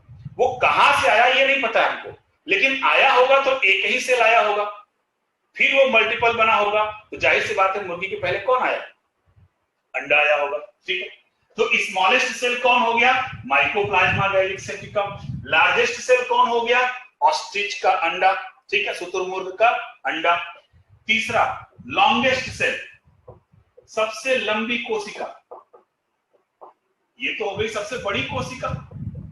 अब सबसे लंबी कोशिका कौन सी है? वो है आपकी नर्व सेल, तंत्रिका कोशिका इसको बोलते हैं, तंत्रिका कोशिका, ठीक है। लगभग 3.5 फीट, ठीक है, सबसे लंबी कोशिका होती है तंत्रिका कोशिका, ठीक है। अगर हम मानव की बात करें तो मानव शरीर में जो सबसे छोटी कोशिका होती है वो होती है शुक्राणु। ह्यूमन का जो शुक्राणु होता है वो सबसे छोटी कोशिका होती है, और तंत्रिका कोशिका जो होती है वो सबसे बड़ी कोशिका होती है। तंत्रिका कोशिकाएं ये होती हैं जो आपके शरीर में इंफॉर्मेशन, सूचनाओं का आदान प्रदान करती हैं। ब्रेन है, ब्रेन से लेकर पूरी बॉडी में नर्व सेल्स हमारी फैली होती है। तो इन तीनों एक्सेप्शन को आप लोग ध्यान रखिएगा। सबसे पहले स्मॉलेस्ट सेल, दूसरा लार्जेस्ट सेल, और तीसरा है आपका लॉन्गेस्ट सेल, ठीक है। तो अब इस सेल के बाद दूसरे नंबर पे हम चलते हैं। पहला हम लोगों ने देखा व्हाट इज सेल, तो क्या पढ़ा? Cell is the structural and functional unit of life, या हम बोल सकते हैं कोशिका जीवन की इकाई है। सेकेंड टॉपिक पे हम लोग चले इसके खोज पे, थर्ड टॉपिक पे हम लोग चले इसके साइज पे, ठीक है। अब चलते हैं इसके सिद्धांत पर। भाई कोई भी सब्जेक्ट बगैर सिद्धांत के नहीं चलता है। तो सेल थियरी,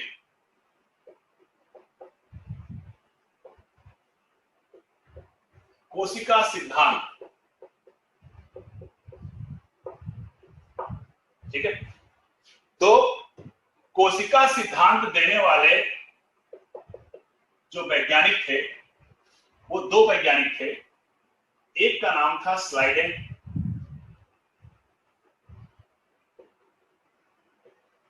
और दूसरे थे आपके स्वान साहब। दो वैज्ञानिक थे, स्लाइडेन और स्वान। तो स्लाइडेन साहब ने क्या दिया था? प्लांट सेल के बारे में, और स्वान सेल ने क्या बताया था? एनिमल सेल के बारे में, ठीक है। और इन दोनों ने मिलकर, इन दोनों के सिद्धांतों को मिलाकर 3 पॉइंट बने, 4 पॉइंट बने। उन्हीं 3-4 पॉइंट को क्या कह दिया गया? कोशिका सिद्धांत। इनका कोई अपना मत नहीं था। विभिन्न विभिन्न वैज्ञानिकों ने जो कुछ बोला था उनको इन्होंने क्या किया? उठा के एक जगह रख दिया। जैसे आप जब कक्षा 8-9 में पढ़ते होंगे तो आपको पढ़ा जाता है कि हमारे संविधान के रचयिता कौन थे? बाबा भीमराव अम्बेडकर। 11 में आए, 11th में आए तो पता चला कि उनके साथ कुछ और थे। जब आप पॉलिटी पढ़ते हो, पॉलिटिकल साइंस पढ़ते हो, तब आपको अच्छे से पता है कि संविधान सभा के वो कौन से थे? अध्यक्ष थे। बहुत सारे लोगों का योगदान था, फिर भी उनकी मेहनत को हम वो नहीं कह सकते हैं। बहुत मेहनत किया उन्होंने, उनके इतना स्टडी कोई कर भी नहीं पाएगा। तो जैसे जैसे आप बढ़ते जाते हो, आप उसकी गहराई में पहुंचते हो, तो शुरुआती लेवल में ये मान लिया गया कि कोशिका सिद्धांत किसने दिया? स्लाइडेन और स्वान ने। तो आप लोग भी यही समझोगे, बट हम हायर लेवल पे जब जाते हैं तो इनको एक जनरलाइजेशन माना जाता है, कोई कॉन्सेप्ट नहीं माना जाता है। तो स्वान साहब ने जंतु के बारे में बताया, जंतु कोशिका के बारे में, और स्लाइडेन साहब ने क्या बताया? प्लांट सेल्स के बारे में, ठीक है। तो इनका पहला जो कॉन्सेप्ट था कि प्रत्येक कोशिका की उत्पत्ति अपनी पूर्ववर्ती कोशिकाओं से होती है। यानी प्रत्येक कोशिका की उत्पत्ति अपनी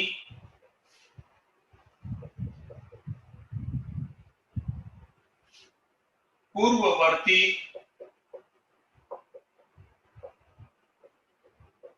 कोशिका से होती है। पहला कॉन्सेप्ट क्लियर। दूसरा, कोशिका जीवों के शरीर की क्रिया की इकाई होती है। 2 पॉइंट। फर्स्ट पॉइंट क्या था? प्रत्येक कोशिका की उत्पत्ति अपनी पूर्ववर्ती कोशिकाओं से होती है। दूसरा पॉइंट, कोशिका जीवों के शरीर की क्रिया की इकाई है। तीसरा पॉइंट,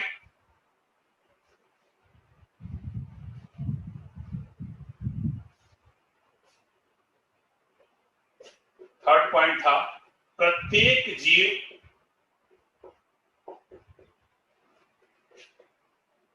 एक या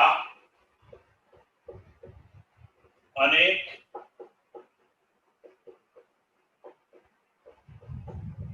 कोशिकाओं के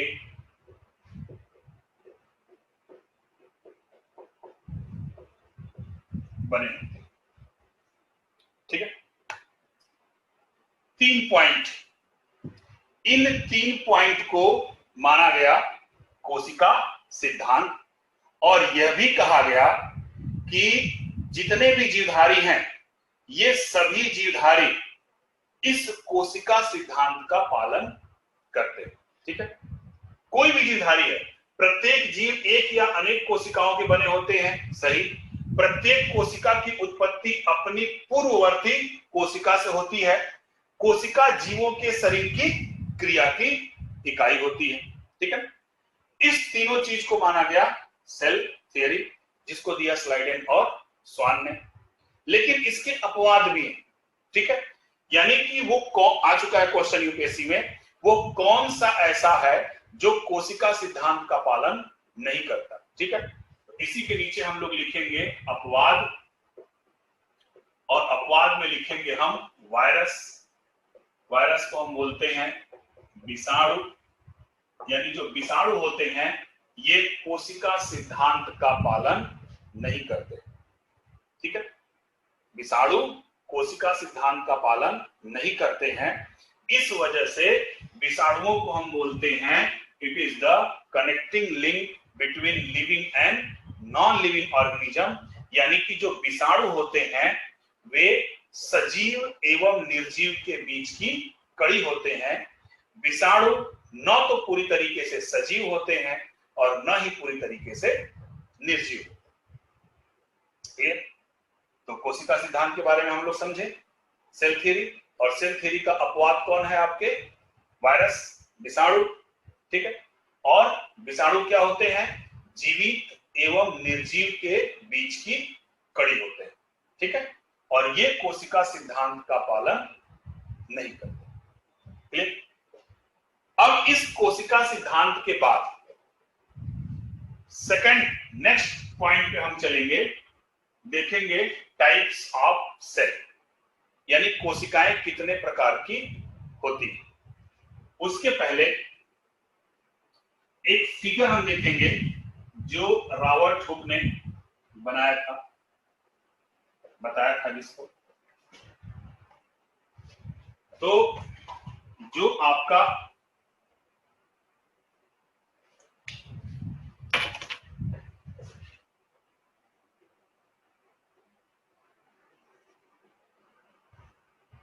ये प्लांट सेल्स है,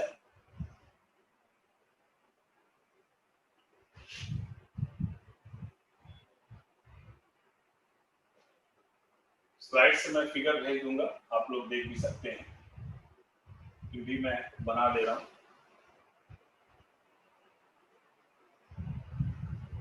और इसी से अभी यूपीएससी में क्वेश्चन भी आया था।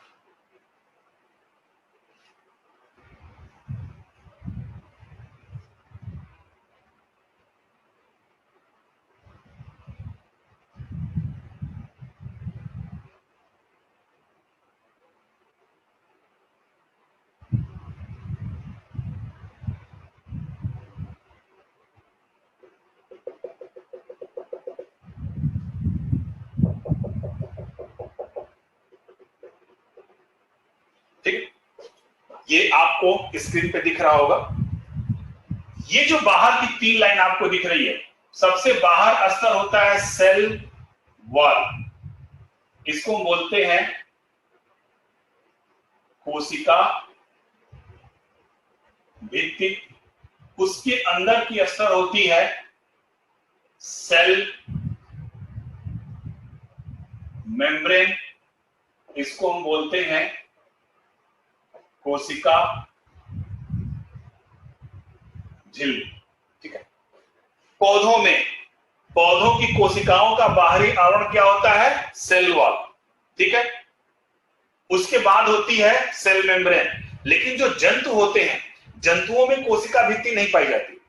तो हम लोगों की जैसे स्किन है ना, तो हम लोगों की स्किन या किसी भी जंतु की जो स्किन है, वो बाहरी स्तर क्या होता है? सेल मेम्ब्रेन होता है, कोशिका झिल्ली होता है, कोशिका भित्ति नहीं होता है। और इस बार के यूपीएससी के प्री में जो 4 अक्टूबर को हुआ था, इसी पादप कोशिका और पादप झिल्ली से क्वेश्चन आया था। ठीक है, आप देख लीजिएगा, क्वेश्चन पेपर में आपको मिल जाएगा। फिर ये होती है माइटोकॉन्ड्रिया,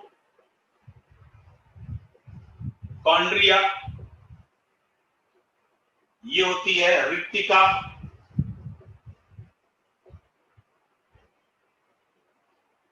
इसको बोलते हैं वैक्यूल्स,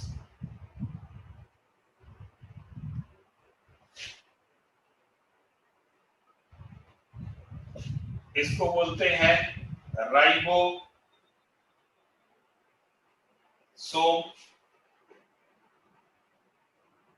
इसको बोलते हैं गोल्जी बॉडी। ठीक, इसको बोलते हैं लाइसोसोम। ठीक है, क्योंकि लाइसोसोम प्लांट सेल्स में नहीं होता है, लेकिन फिर भी हम यहां बना दिए हैं। फिगर का मतलब सिर्फ एक चीज होता है कि आपको ये आइडिया होना चाहिए कि कौन सी चीज कहां पे है। ठीक है, आपके एग्जाम में फिगर बनाने को कभी नहीं आएगा। अब फिर ये पार्ट होता है जो सबसे इंपॉर्टेंट होता है, इसको हम बोलते हैं केंद्रक, न्यूक्लियस, केंद्रक। ठीक है, तो जो नॉर्मली जो सेल है हमारा, एक कोशिका, ये वैसे ही स्ट्रक्चर है जैसा कि सेल के बारे में रॉबर्ट हुक ने बताया था। तो ये बेसिकली ना प्लांट सेल्स है ना एनिमल सेल्स है, क्योंकि प्लांट सेल्स में कोशिका भित्ति होती है लेकिन लाइसोसोम नहीं होता है।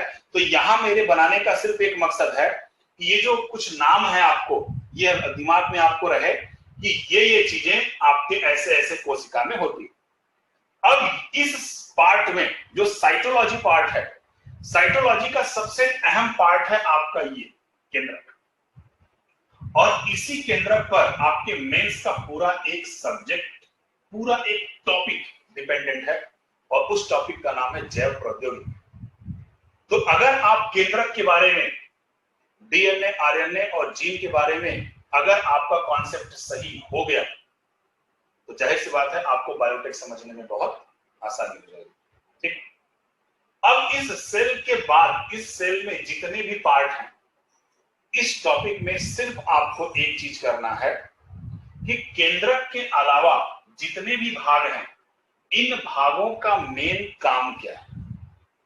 ठीक है, इन सब पार्ट का मेन वर्क क्या है, यही आपको जानना है।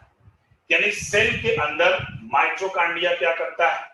ये ऊर्जा का उत्पादन करता है, इसलिए हम इसको क्या बोलते हैं? ऊर्जा का घर। रिक्तिका क्या करती है? जल संचय का कार्य करती है। ठीक है, राइबोसोम क्या करता है? प्रोटीन का निर्माण करता है। गोल्जी बॉडी क्या करता है? पदार्थों के आवागमन पर नियंत्रण क्या करता है। केंद्रक क्या करता है? केंद्रक ही कोशिका का ब्रेन है। कोशिका में जितने भी कार्य हैं वो सब किसके द्वारा कराए जाते हैं? केंद्रक के द्वारा। जैसे हमारे शरीर का मेन पार्ट क्या है? ब्रेन। अगर ब्रेन इनएक्टिव हो गया तो बॉडी इनएक्टिव हो गई। उसी तरीके से सेल का अगर केंद्रक इनएक्टिव हो गया तो पूरा पार्ट क्या हो जाएगा? इनएक्टिव हो जाएगा। तो ठीक उसी तरीके से जैसे हमारे बॉडी में हर एक पार्ट अलग अलग कार्य करते हैं, उसी तरीके से सेल के अंदर जितने भी पार्ट हैं, इन सभी पार्टों का अपना अलग अलग वर्क होता है, और इन सभी का वर्क एक साथ किया जाता है, और कराने का जो कार्य करता है वो कौन है? आपका केंद्र। ठीक है, तो एक तो ये आपका सिंपल स्ट्रक्चर, तो हम लोग देखें कि जो सेल है इसकी डिस्कवरी को देखा गया, कुछ अपवाद भी थे, इसके साइज को देखा गया, सेल थियरी को। अब सेल थियरी के बाद जो हमारा नेक्स्ट सेल के अंदर टॉपिक है वो है टाइप्स ऑफ सेल, यानी कोशिकाएं कितने प्रकार की होती हैं। तो जनरली जो कोशिकाएं होती हैं वो दो प्रकार की होती हैं, एक को हम बोलते हैं प्रोकैरियोटिक और दूसरे को हम बोलते हैं यूकैरियोटिक। तो जो प्रोकैरियोटिक सेल्स होती हैं वो प्रिमिटिव हैं, जो पुरानी कोशिकाएं होती हैं, और जो यूकैरियोटिक होती हैं वो एडवांस कोशिकाएं होती हैं। जैसे कि आप लोग अगर मोबाइल इस्तेमाल करते होंगे, आज सभी जूम पे हैं, आप याद कीजिएगा सन 2000 जिस समय एक छोटा सा फोन आता था, नोकिया कीपैड वाला, ठीक है ना, क्वालिटी उसमें सिर्फ दो थी, या तो आप बात कर सकते थे या तो सॉरी सेल के टाइप्स, अभी मैं सेल टाइप्स पूरा लिख के मैं बताऊंगा, कुछ लोग इसको फिगर बना के लिख रहे थे इसलिए मैं रुक गया, ठीक है। तो जो टाइप्स हैं शायद लिख लिया होगा आप लोगों ने,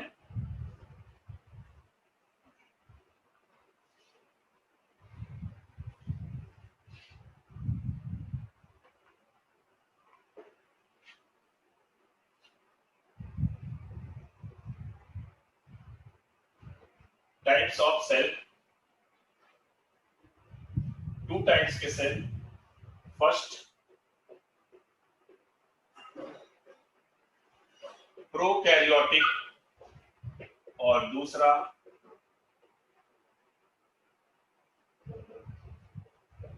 यूकैरियोटिक, ठीक है, प्रोकैरियोटिक एंड यूकैरियोटिक। तो जो प्रोकैरियोटिक है ये कैसी हैं, प्राचीन है, प्रिमिटिव है, ठीक है, और यूकैरियोटिक कैसी हैं, एडवांस हैं, आधुनिक हैं, ठीक। जैसे मैं एग्जांपल दे रहा था आपको, सर सेल वॉल किस में होती है, सेल वॉल केवल पौधों में पाई जाती है, जंतु में नहीं होती। तो प्रोकैरियोटिक और यूकैरियोटिक, जैसे आपके पास जो सेल है, फोन है, तो पहले मोबाइल जो था उसमें सिर्फ दो चीजें हो सकती थी, या तो आप बात कर सकते थे या तो मैसेज भेज सकते थे। लेकिन जैसे जैसे वर्जन बढ़ता गया, ठीक है, स्मार्टफोन, फिर उसके बाद कई प्रकार के फोन आए, एंड्रॉयड, बहुत सारे आए, तो ये बात करने की कैपेबिलिटी और टेक्स्ट मैसेज की कैपेबिलिटी के साथ साथ और भी चीजें इसमें बढ़ती गई, और जब बढ़ती गई लेकिन वो दोनों चीज तो खत्म हुई नहीं, उसमें फीचर्स क्या होते गए, बढ़ते गए। उसी तरीके से जैसे पहले जो सेल थी उनके अंदर कैपेबिलिटी कम थी, धीरे धीरे उनके डीएनए में चेंजिंग होता गया, उनके अंदर कैपेबिलिटी क्या हो गई, बढ़ती गई, और जब बढ़ती गई तो कैसी हो गई, एडवांस हो गई। जो पहले की थी वो कैसी थी, प्रिमिटिव थी। अगर अंतर की बात करें तो प्रोकैरियोटिक सेल का जो केंद्रक था पूर्ण विकसित नहीं था,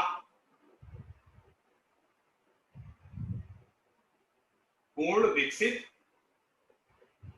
नहीं था, एवं हिस्टोन प्रोटीन भी नहीं था। मोस्ट इंपॉर्टेंट, यानी जो प्रोकैरियोटिक कोशिका होती थी, प्रोकैरियोटिक कोशिकाओं का जो केंद्रक था वो पूर्ण विकसित नहीं था, और इसमें हिस्टोन प्रोटीन भी नहीं पाई जाती थी। हिस्टोन प्रोटीन क्या होता है अभी आगे मैं बताऊंगा, वो डीएनए को बांधे रखने का काम करता है जो केंद्रक में पाया जाता है। लेकिन अगर हम यूकैरियोटिक की बात करें तो यूकैरियोटिक में जो केंद्रक है वो पूर्ण विकसित है और हिस्टोन प्रोटीन युक्त होता है, ठीक है। सेकंड चीज, अगर हम प्रोकैरियोटिक की बात करें तो प्रोकैरियोट में जो राइबोसोम्स होता है, प्रोकैरियोटिक कोशिका में जो राइबोसोम होते हैं, ये राइबोसोम 70S प्रकार के होते हैं, एक यूनिट है नापने का। प्रोकैरियोटिक कोशिका में राइबोसोम 70S प्रकार के होते हैं, जबकि यूकैरियोटिक कोशिका में जो राइबोसोम होते हैं वो 80S प्रकार के होते हैं।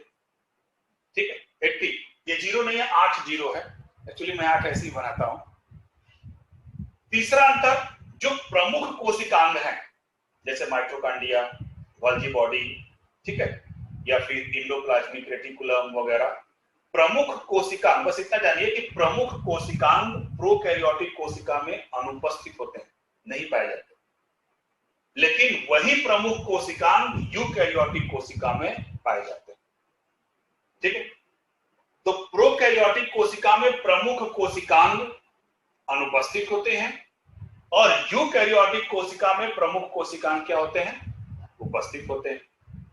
अगर हम एग्जाम्पल की बात करें तो प्रोकैरियोटिक कोशिकाओं का जो एग्जाम्पल है वो है आपके जीवाणु, ब्लू ग्रीन एल्गी, जिसको हम नील हरित शैवाल भी बोलते हैं, और यूकैरियोटिक के एग्जाम्पल हैं आपके जंतु एवं पादप कोशिका। ठीक है,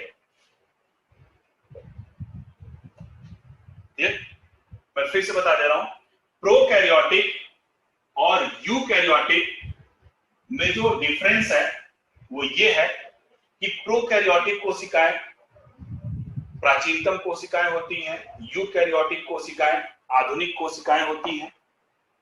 प्रोकैरियोटिक कोशिकाओं में केंद्रक पूर्ण विकसित नहीं होता और इनमें हिस्टोन प्रोटीन का अभाव होता है, और अभी तक इस प्रोकैरियोटिक यूकैरियोटिक के अंतर से यही क्वेश्चन कई बार पूछा गया है, यानी कि प्रोकैरियोटिक में केंद्रक पूर्ण विकसित नहीं होता और इनमें हिस्टोन प्रोटीन का अभाव होता है, जबकि यूकैरियोटिक कोशिकाओं में केंद्रक पूर्ण विकसित होता है और उनमें हिस्टोन प्रोटीन भी होता है। प्रमुख कोशिकांग प्रोकैरियोट की बात कर रहे हैं, जैसे माइटोकॉन्ड्रिया, गोल्गी बॉडी, ठीक है, इंडोप्लाज्मिक रेटिकुलम, इंडोप्लाज्मिक रेटिकुलम को हिंदी में बोलते हैं अंतःप्रद्रव्ययी जालिका, हिंदी बड़ा टफ है लिखना, ठीक है, ये सब प्रोकैरियोट में अनुपस्थित होता है। जैसे अगर जीवाणु की बात करें तो जीवाणु में माइटोकॉन्ड्रिया नहीं होती, तो जीवाणुओं में जो एनर्जी होती है वो माइटोकॉन्ड्रिया से नहीं मिलती, ठीक है, ये सब प्रोकैरियोट में अनुपस्थित होते हैं, लेकिन यूकैरियोट में क्या होते हैं, सब के सब उपस्थित होते हैं। ठीक है, राइबोसोम जो कोशिका में प्रोटीन का निर्माण करता है, राइबोसोम प्रोकैरियोटिक कोशिकाओं में 70S प्रकार के होते हैं,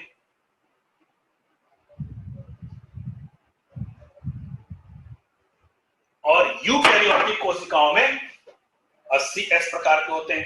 एक चीज और जान जाइएगा कि जो 70S के राइबोसोम्स होते हैं ये दो भागों में टूटते हैं, एक को हम बोलते हैं 50S और एक को हम बोलते हैं 30S। जोड़ मत दीजिएगा, ये बायोलॉजी की गणित है, ये मत समझिएगा कि 50S और 30S 80 होता है तो ये 70 कहां से है ना, ये यूनिट है, यानी 70S का राइबोसोम जब दो भागों में बंटता है तो एक बड़ा भाग और एक छोटे भाग में होता है, लेकिन जो छोटा भाग होता है वो एग्जैक्ट बड़े का आधा नहीं होता है, बड़े से थोड़ा सा बड़ा होता है।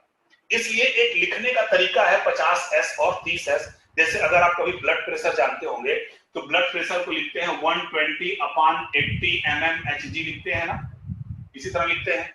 कभी भी आपको 80/120 लिखा हुआ नहीं मिलेगा, तो एक लिखने का तरीका है 120/80 mmHg। उसी तरीके से 70S को लिखने का तरीका है 50S और 30S, ठीक उसी तरीके से 80S को लिखने का तरीका है 60S और 40S। ठीक है, तो प्रोकैरियोटिक कोशिका में राइबोसोम्स कैसा होता है, 70S प्रकार का, और यूकैरियोटिक कोशिकाओं में जो राइबोसोम्स होते हैं वो कैसे होते हैं, 80S प्रकार के होते हैं।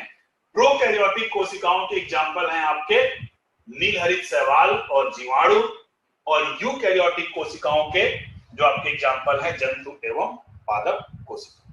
ठीक है, तो आज यही पे हम लोग समाप्त करते हैं। आपका जो भी क्वेरी होगी अभी 5 मिनट में हम उसको देख लेते हैं। कल जो हमारी टॉपिक होगी, कल हम देखेंगे what is the difference between animal cells and plant cells, यानी जंतु कोशिका एवं पादप कोशिका में क्या डिफरेंस है, ये हम कल देखेंगे। ठीक है, तो आप लोगों के जो भी क्वेरी होंगे, हाँ 60S और 40S 100 होगा, लेकिन इसको हम ऐड नहीं करते हैं। नेहा जोशी जी, इसको ऐड नहीं करते हैं, वो लिखने का तरीका है। जी हाँ, पीडीएफ आपको प्रोवाइड किया जाएगा।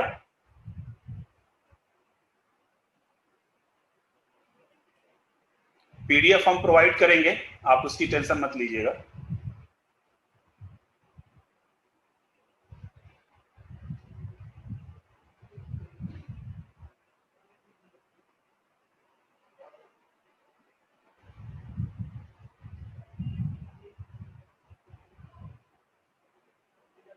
सबको गुड मॉर्निंग तो पहले ही बोल दिया था।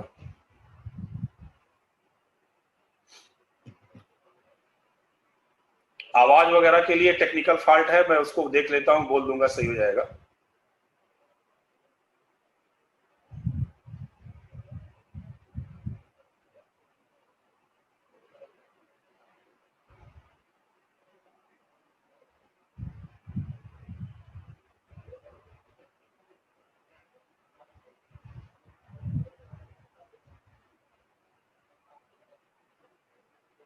विशेष अब नहीं आता, देश देशांतर आता है।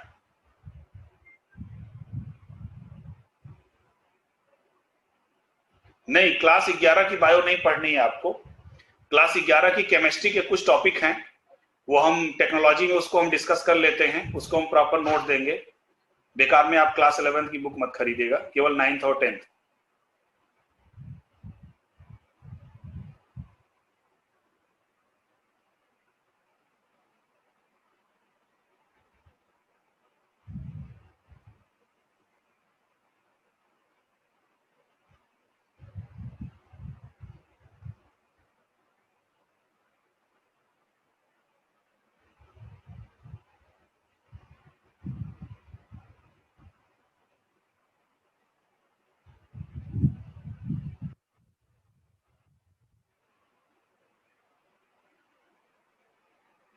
राइबोसोम जो होता है सेल का एक पार्ट होता है जो प्रोटीन का निर्माण करता है।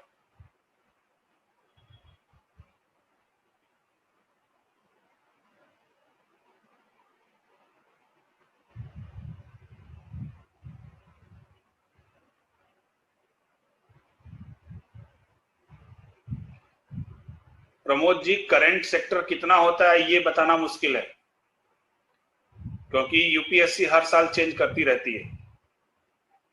आपको बेसिक और करंट सब याद करना होगा, सब पढ़ना होगा।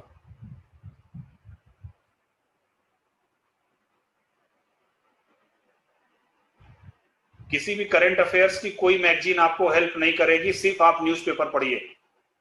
न्यूज़पेपर से बड़ा करंट अफेयर्स कुछ नहीं होता। लाइसोसोम, माइटोकॉन्ड्रिया, ये प्रोकैरियोटिक कोशिकाओं में नहीं होते, यूकैरियोटिक कोशिकाओं में होते हैं। लाइसोसोम ये सब आगे आएगा, सब मैं अभी बताऊंगा एक एक पार्ट को, वैक्यूल्स, लाइसोसोम वगैरह। आईपीआर का फुल फॉर्म है इंटेलेक्चुअल प्रॉपर्टी राइट, इसको हिंदी में बोलते हैं बौद्धिक संपदा अधिकार। प्रोकैरियोटिक सेल केवल ब्लू ग्रीन एल्गी में नहीं होता, ब्लू ग्रीन एल्गी जो है प्रोकैरियोटिक सेल का एक उदाहरण है। प्रोकैरियोटिक का मतलब होता है सिंगल सेल, एक कोशिकी। ठीक है, माइटोकॉन्ड्रिया ऊर्जा उत्पादित करती, कल के लेक्चर में सब आएगा।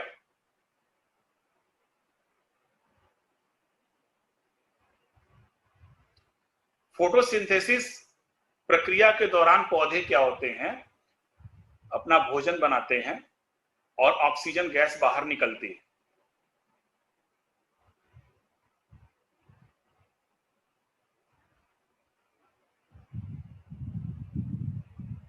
कोसॉन्ग की इंग्लिश क्या है जो प्रोकैरियोट में नहीं है और यूकैरियोट में? प्रमुख कोशिकांग। प्रमुख कोशिकांग का मतलब जैसे माइटोकॉन्ड्रिया या फिर लाइसोसोम, जो मेन मेन पार्ट है कोशिका के, वो प्रोकैरियोटिक कोशिकाओं में नहीं होते। नहीं, एनिमल्स और प्लांट सेल्स का फिगर सेम नहीं होता है, कुछ ना कुछ डिफरेंस होता है। हाँ, विशेष आप रोज आता है तो आप डेली आता है, आप देखिए न्यूज जितना देखेंगे, आरएस टीवी पे जो डिस्कशन आता है, लोकसभा पे जो डिस्कशन आते हैं, आपके मैक्सिमम क्वेश्चन आपके वहां से बनते हैं। तो आप आज तक इंडिया टीवी फला फला देखने से अपेक्षा है कि आप आरएस टीवी देखिए जो आपके काम का है।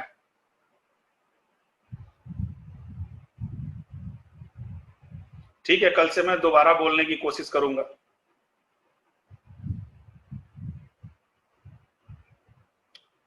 ह्यूमन बॉडी में सबसे छोटी कोशिका स्पर्म होती है, शुक्राणु होता है।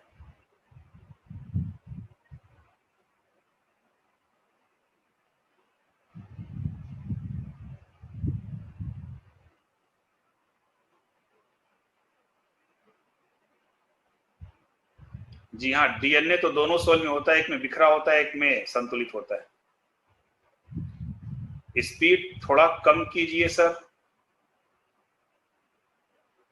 सान्या जी, स्पीड ठीक है, कल कम करूंगा, वैसे स्पीड कम होगा तो फिर टाइम से चीजें पूरा नहीं हो पाएंगी। हाँ, कल बोर्ड का मैं दिखवाता हूं। पूजा अग्रवाल जी, सिंगल सेल 100% देख सकती हैं। किसी भी जानवर का जो अंडा होता है वो सिंगल सेल होता है, खा भी सकती हैं।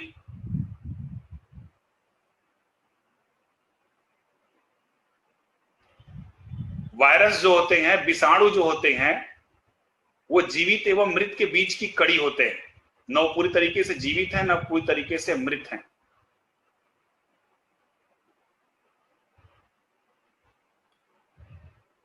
साइंस एंड टेक्नोलॉजी मेंस के पॉइंट ऑफ व्यू से कितना महत्वपूर्ण है? बहुत महत्वपूर्ण है। साइंस एंड टेक के कम से कम दो क्वेश्चन आपके मेंस में आते हैं, और अगर इन्वायरमेंट से और जियोग्राफी से अटैच कर देंगे तो 3 क्वेश्चन।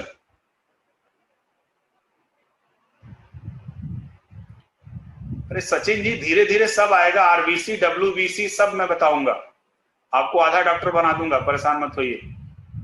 अभी तो आज पहला दिन है, चलने तो दीजिए। फिजिक्स और केमिस्ट्री की कोई बुक नहीं पढ़नी है आप लोगों को,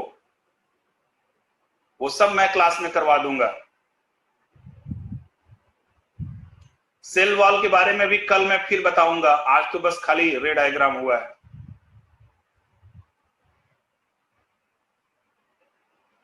रितिका सिंह जी, वायरस जो है, विषाणु है, ये जीवित एवं मृत के बीच की कड़ी होते हैं। ठीक है, इनको माइक्रो ऑर्गेनिज्म यानी सूक्ष्म जीव की कैटेगरी में रखते हैं, लेकिन न ये पूरी तरीके से जीव हैं और न ही पूरी तरीके से निर्जीव हैं।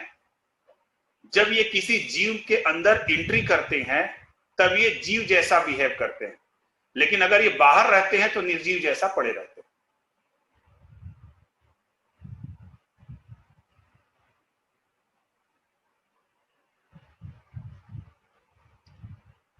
अरविंद कुमार जी, ऑक्सीजन नहीं था लेकिन जल वाष्प था। ऐसा नहीं था कि ऑक्सीजन नहीं बनती थी, ऑक्सीजन बनती थी, लेकिन हाई टेम्परेचर पे हाइड्रोजन गैस बहुत रिएक्टिव होती थी।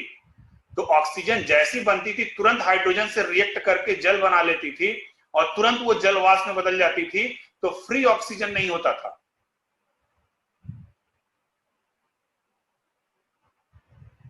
वर्ल्ड में वेजिटेरियन कुछ भी नहीं है, ये बाद में फोकस करेंगे।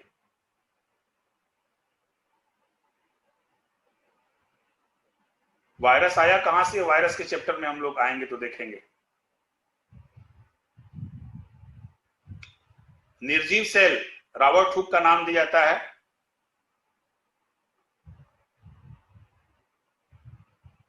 हाँ, बाहर में वायरस सुप्त अवस्था में रहता है। बुक आपको क्लास 9th और 10th की एनसीईआरटी पढ़नी है, क्लियर। और बाकी आपको न्यूज़पेपर पढ़ना है, और न्यूज़पेपर के बाद आरएस टीवी आप देखते रहिए। देखिए, सबसे अच्छी चीज होती है ना, न्यूज़पेपर अगर आप पढ़ने की आदत डाल दोगे तो मेरा दावा है 90% करंट अफेयर्स आपका तैयार हो जाएगा। 90%। क्योंकि आपको क्या लगता है, ये जो मैगजीन में जब आता है करंट अफेयर्स, ये क्या आसमान तोड़ के थोड़ी लाते हैं, ये भी तो न्यूज़पेपर से ही बनाते हैं।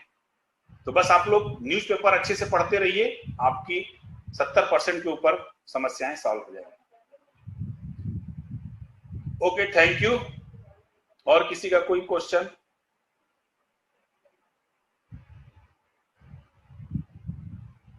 सचिन जी, सेल की डिस्कवरी किए थे रॉबर्ट हुक ने,